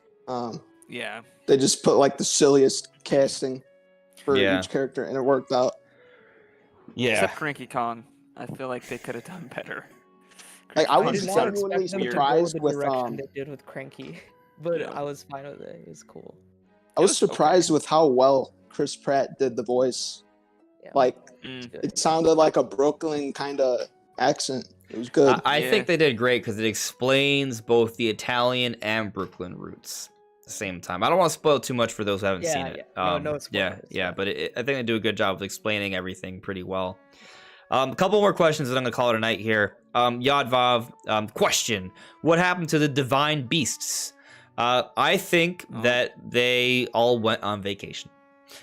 We already know that they were breaking down at the end of the Breath. Yeah, there was something wrong with Varuta at least, and they were gonna check it out. Yeah. I think they just stopped working. But the thing is, where do they go though? Because they're a giant, right? Like they don't just disappear, and we haven't seen no evidence of them on the map, and we've seen where they would be, and they're nowhere to be seen, right? Like Vometo's not flying around near. Well, we can't. At least it's not visible. Varuta. Yeah. We've seen the lake where Varuta is at. Varuta's not there. Noburus, I mean, maybe. No, I'm assuming they're all gone. I mean, shrines and towers are all gone too. Right. Yeah, shrines and towers are gone. Maybe they're all underwater. Yeah, I think there's going to be a explanation for all this. Guardians, all that. It might be as simple as like Ganondorf emerging to the surface and like, oh, I don't need all this. And just getting rid of all of it. Yeah, there is Sheikah technology in Tears of the Kingdom. We see those elevator shafts that go underground. Looks like. I think maybe just 100 years of like holding in so much malice just made them fall apart. Malfunction. It's kind of sad because like they're like mechanical but also like alive at the same time. Like they're not. They don't feel. You know what I mean? Like there's more to them than just. They're not just robots. It feels like. Are they not? I was just kind of viewed them as robots. The champions. That's because you're heartless, Brandon. The champions do talk to them and like refer to them as like. I mean, they're not alive, but like, what's her name? Urbosa like says, "Naboris, let's annihilate Calamity Ganon," or something like that. Yeah, like there's a bit of a relationship. People talk to their cars too. True. True, but this is a game. Let us indulge ourselves. There's nothing in the lore that actually suggests that they're any sort of more alive than any other machine. They make animal noises. Any animatronic can make animal noises. I think I could argue against that, Brandon, but I would have to go back and look at all the cutscenes and dialogue.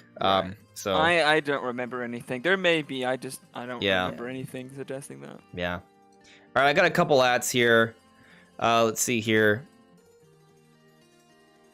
Electric Void's not going to spoil anything, but there's a leak recently. It had info about bosses for Dungeons and Dungeons. We might know what you're talking about, but if not, feel free. Feel free to DM me on Discord or Twitter. Rumor? Yeah. I'm staying away from all leaks and rumors, bro. It's one of those things where like official from Nintendo, I don't want to see it. Yeah, maybe I don't want to see it. I mean, you can message me anyway, and I'll glance at it. If it's too spoilery, I'll look away. But be careful though. Like maybe like next week or the week after, the game's gonna leak. 100%, it's gonna leak. If that ever happens, I am sometime soon. Yep.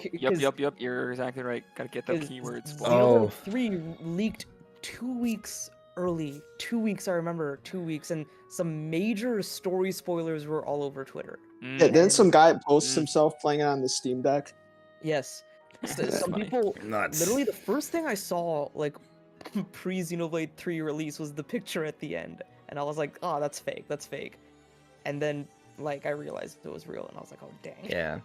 What I hate is when you have content creators that put the final boss in their thumbnail, and you're gonna get it's gonna be in your feed, and there's nothing you can do about it. That happened with Metroid Dread. I got spoiled hard in November with God of War Ragnarok had a pretty bad leak. Yeah. But let me get to these questions here. Josh Cohen asks me, what if Link has a new ability where in water he can do a spin attack, and since it's dulled gravity, it may be able to carry him to the next platform? That'd be cool. It wouldn't be too different from like how his swimming has worked in previous Zeldas. Like in Skyward Sword, you do like a dolphin like spinny rush dive thing.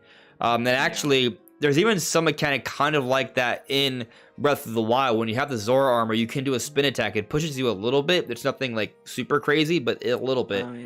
It's fast for swimming. Yeah, it's not like a dolphin dive, but you know.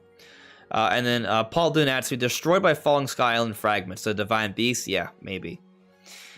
Maybe. That's possible. Maybe. I The doubt rock it. falls But I don't know. precisely on their head. And, like, I mean, like The- they the- could the- all of them, right? And there's no. You don't see their there's no- ruins though. Right, that's the thing. They should be ruins at least. They're big. They're huge. Like, even if like a giant island fell on it, there you would see something. Yeah. Then did This all game those also probably fragments takes- destroy the 5 trillion guardians? Yeah, and all the shrines and Chica Towers. And this is like probably like 2 or 3 years after Breath of the Wild, so something significant probably happened to all these Sheikah things that Yeah. we just don't really know. Like Yeah. maybe it's just as simple as like the shrines and towers fulfilled their purpose for the hero, and then they just kind of go back. Yeah, I have a feeling that this is gonna happen before they find Ganon, and it's part of the reason they go underground in the first place and discover Ganon. I'm going to pray that Tears of the Kingdom will not leak. Because the issues are already It's going happening. to. It's 100% in- going to. Every in Switch Breath of the game Wild. does. Yeah.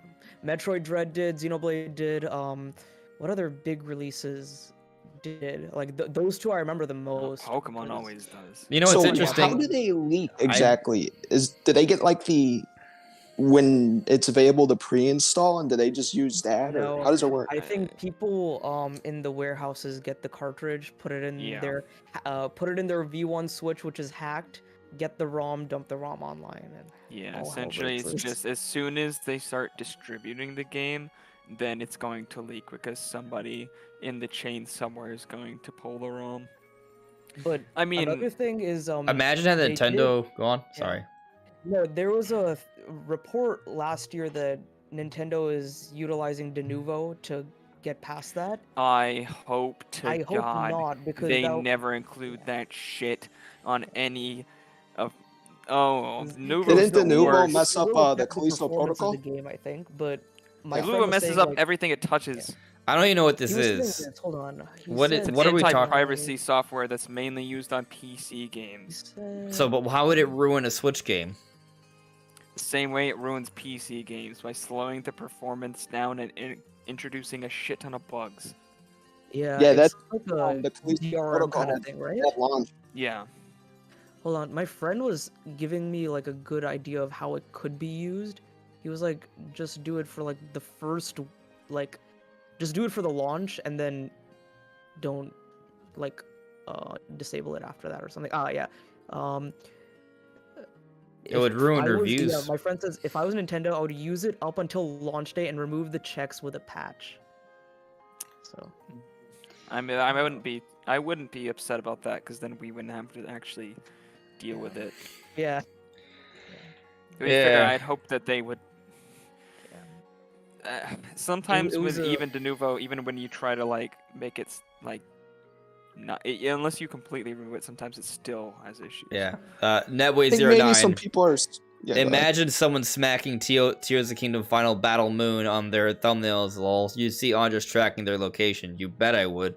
Rod said the Nintendo ninjas after them so fast. they're I gonna would be so reporting their upset. Stuff and Oh, boy. sharing it and adding Nintendo. Like, take this Yeah. person's video down, please. Josh Yeah, I remember Washington first talking about that moon theory. Yeah. Josh Washington asks me if Tears of the Kingdom leaks, the people will simply ignore them because it won't be related to Skyward Sword, so it'll be viewed as fake leak. Maybe. Yeah. To tell you the truth, I don't remember being spoiled too much on Metroid Dread and Xenoblade 3.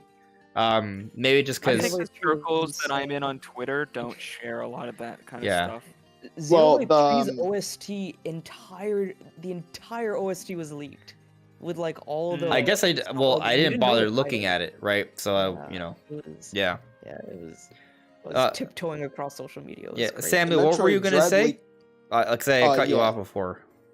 No, it's all right. There's a couple things. First off, the Metroid Dread leak didn't really matter because Nintendo already leaked it for us. With all those, what were they called? Something reports. Oh, the Dread Oh, the report. Dread The Dreader, Yeah. yeah. Yeah, I They- didn't look They at any showed of a lot those. that game, yeah. I did. What else was I talking about? Oh yeah, I think people are scared to leak stuff They better be. right now They better be. because they're suing people, and they're they got the guy at GameStop fired. Like they found him. Yeah. Yeah. So I They will think track you down. yeah, I think it's a little less. I think people are at least going to be more cautious. Could be. I hope so. I don't know how they track them down, but they do it. Yeah. Well, the problem is that like literally everything you do tracks you every step of your entire life, so they can pretty much just find anybody for anything if they really want. Yeah, they could get it to the IP address, right? Yeah. I mean, if you upload it from any source that's like, unless they dumped the ROM at like a internet cafe, they will find you. All right. I'm finishing up here. D Fox asks me, Tears of the Kingdom is guaranteed to leak, if anything, even more so because it's such a big and anticipated game. I really hope it's not. And if it is, I hope it's pretty avoidable. Yeah. Just mute words on Twitter and I don't know. yeah. I haven't really been spoiled that often. I don't even usually bother to mute words. Yeah, but Yeah. Yeah. Sir Ant-Man, with all the talk of Demise and Ganondorf, do you think the breach of Demise will have a bigger role to play in Tears of the Kingdom? I think the onslaught of the attacks in the beginning could be described similarly as the breach of Demise. I think it's going to be similar. Like, if you check the Skyward Sword intro, it talks about these malevolent forces rushing forth from a fissure. We see malice erupting and things coming out of the cracks of Hyrule and all these enemies summoning. So I think there's something to that breach of Demise idea. But with that all said, I do want to call it a night. Any final things you guys want to say before we move on? I do want to say one life thing. and sleep. Yeah, sorry.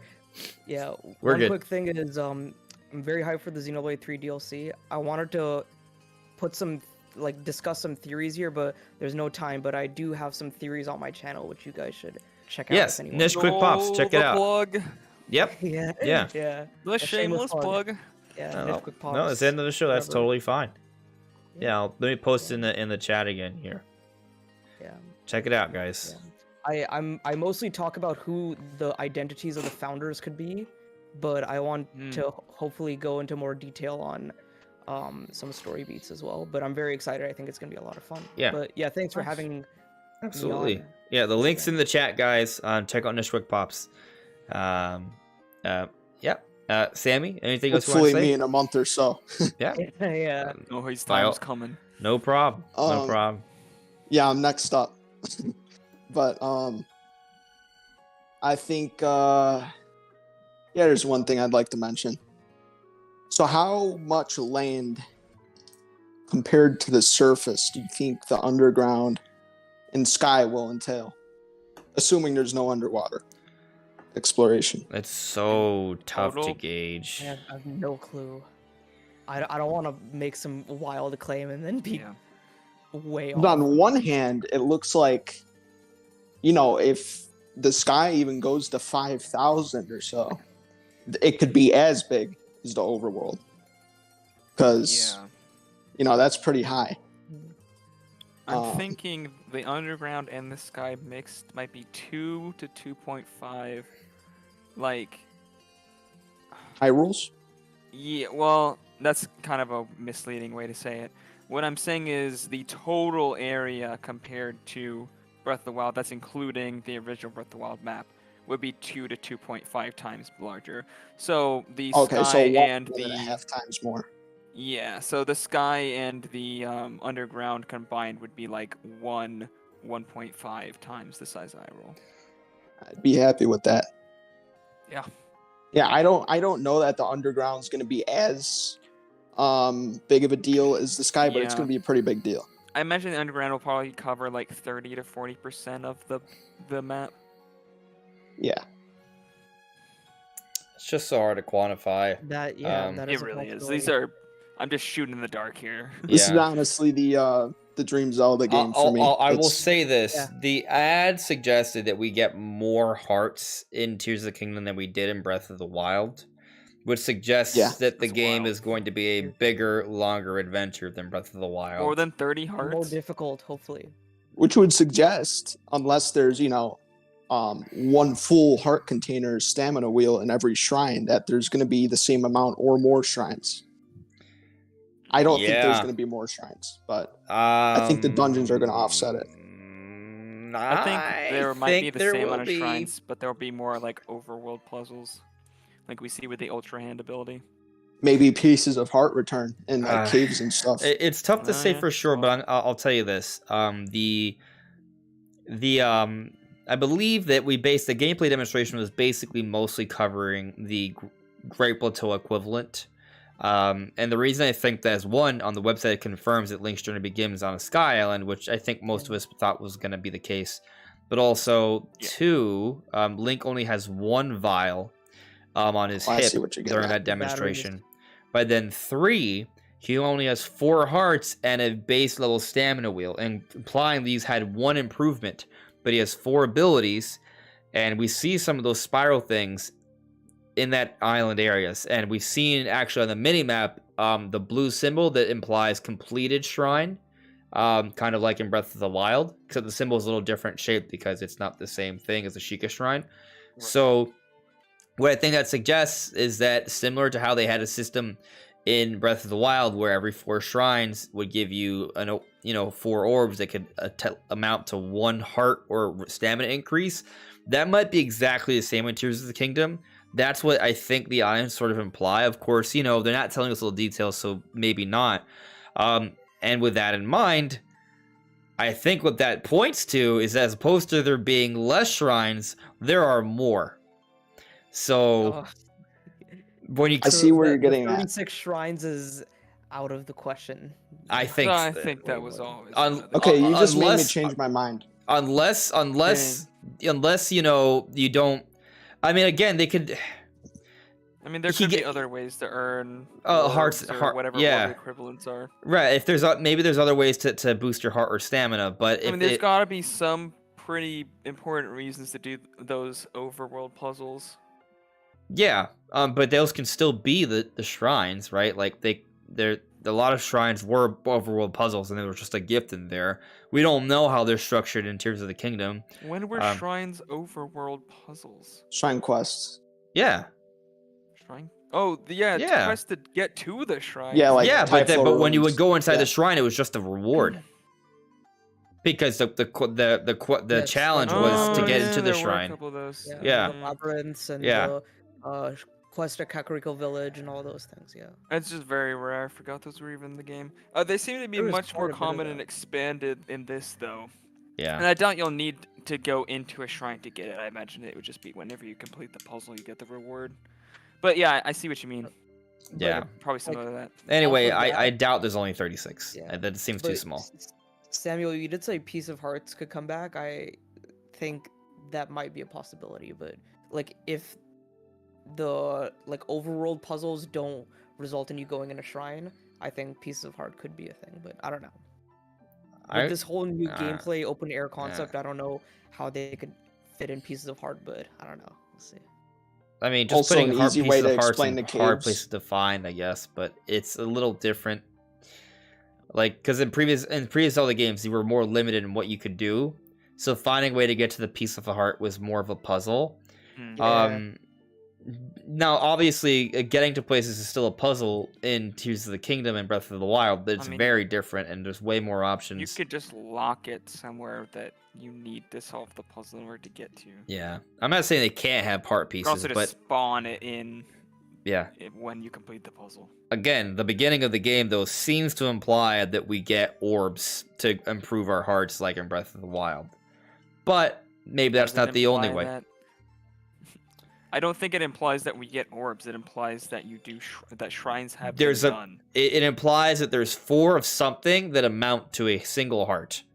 I think we will know how. The answer Hold on. Can you explain that to me? Yes. Why do you know it May 12th. No, I think we'll know when the previews come.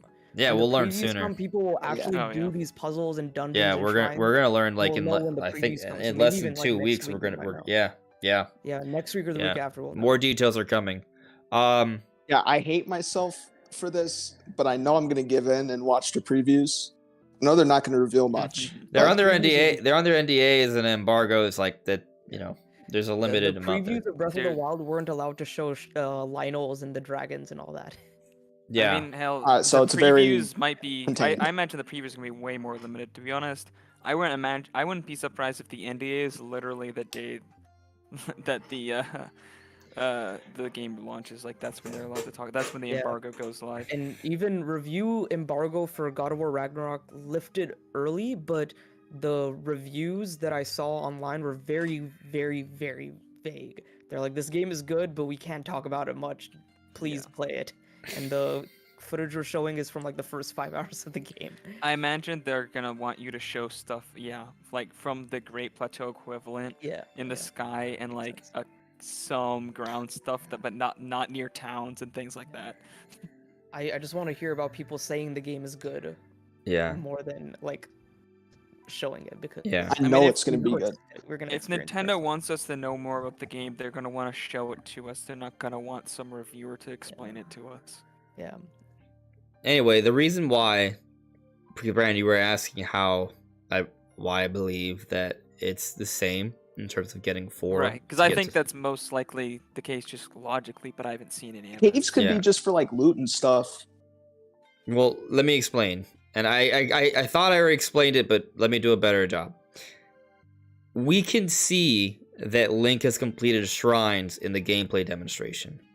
The reason we can see that is because we see those little spiral green stones thing, and we also see on the mini map it matching location, and there's a blue symbol, a total blue symbol, the same way it represents completed blue symbols for the Breath of the Wild shrines on the mini map. Like they look, Right. it's like the same kind of thing. So We're on the same page here. so the mental leap is that they haven't changed their formatting for how they mark completed shrines in the minimap. The shape of the symbol is slightly different because it's not a Sheikah shrine, it's a Zonai shrine, but otherwise it's basically the same. So we see that Link has completed some shrines in the minimap, right?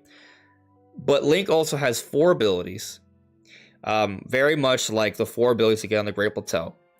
Not confirmed that there's only 4 abilities though. No, but there was also more than 4 abilities in Breath of the Wild. We just got them afterwards. Really? Yeah, there's the It camera. was just camera and This is all match still, set. by the way, Okay, completely unregarded to the question I asked. So I don't know how. I assume you're gonna tie it in somehow. The question is, Why do you think that there are 4 things that upgrade your heart specifically? right. That is the question I asked. Right. Is there any specific evidence to that, or is it just leaps of logic because it's similar to Breath of the Wild? I mean, basically that's what it is. But there's some... Okay, so You then can there's basically assume it nothing. would be the No, same. but it is So something. in my mind, that basically means there's nothing. Well, hold on. It's okay. Okay. Do you have concrete evidence, or do you have more leaps of logic? Because no amount of leaps of logic is gonna make me think that that's actual evidence. Well, it's not. I'm not saying it's confirmed. I never said it was confirmed. Well, I think it's the most likely thing, but I don't think we've seen any actual evidence.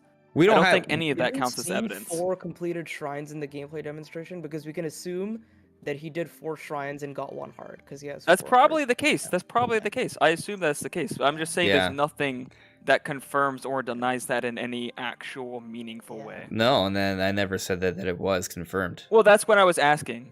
Oh. So I think you just misunderstood what I was asking.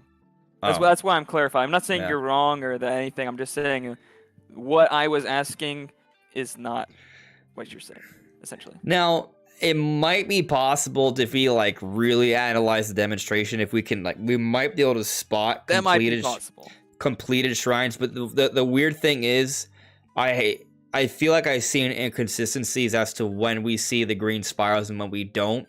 Because at first I thought that if there wasn't a green spiral, that meant the shrine was completed. But Right.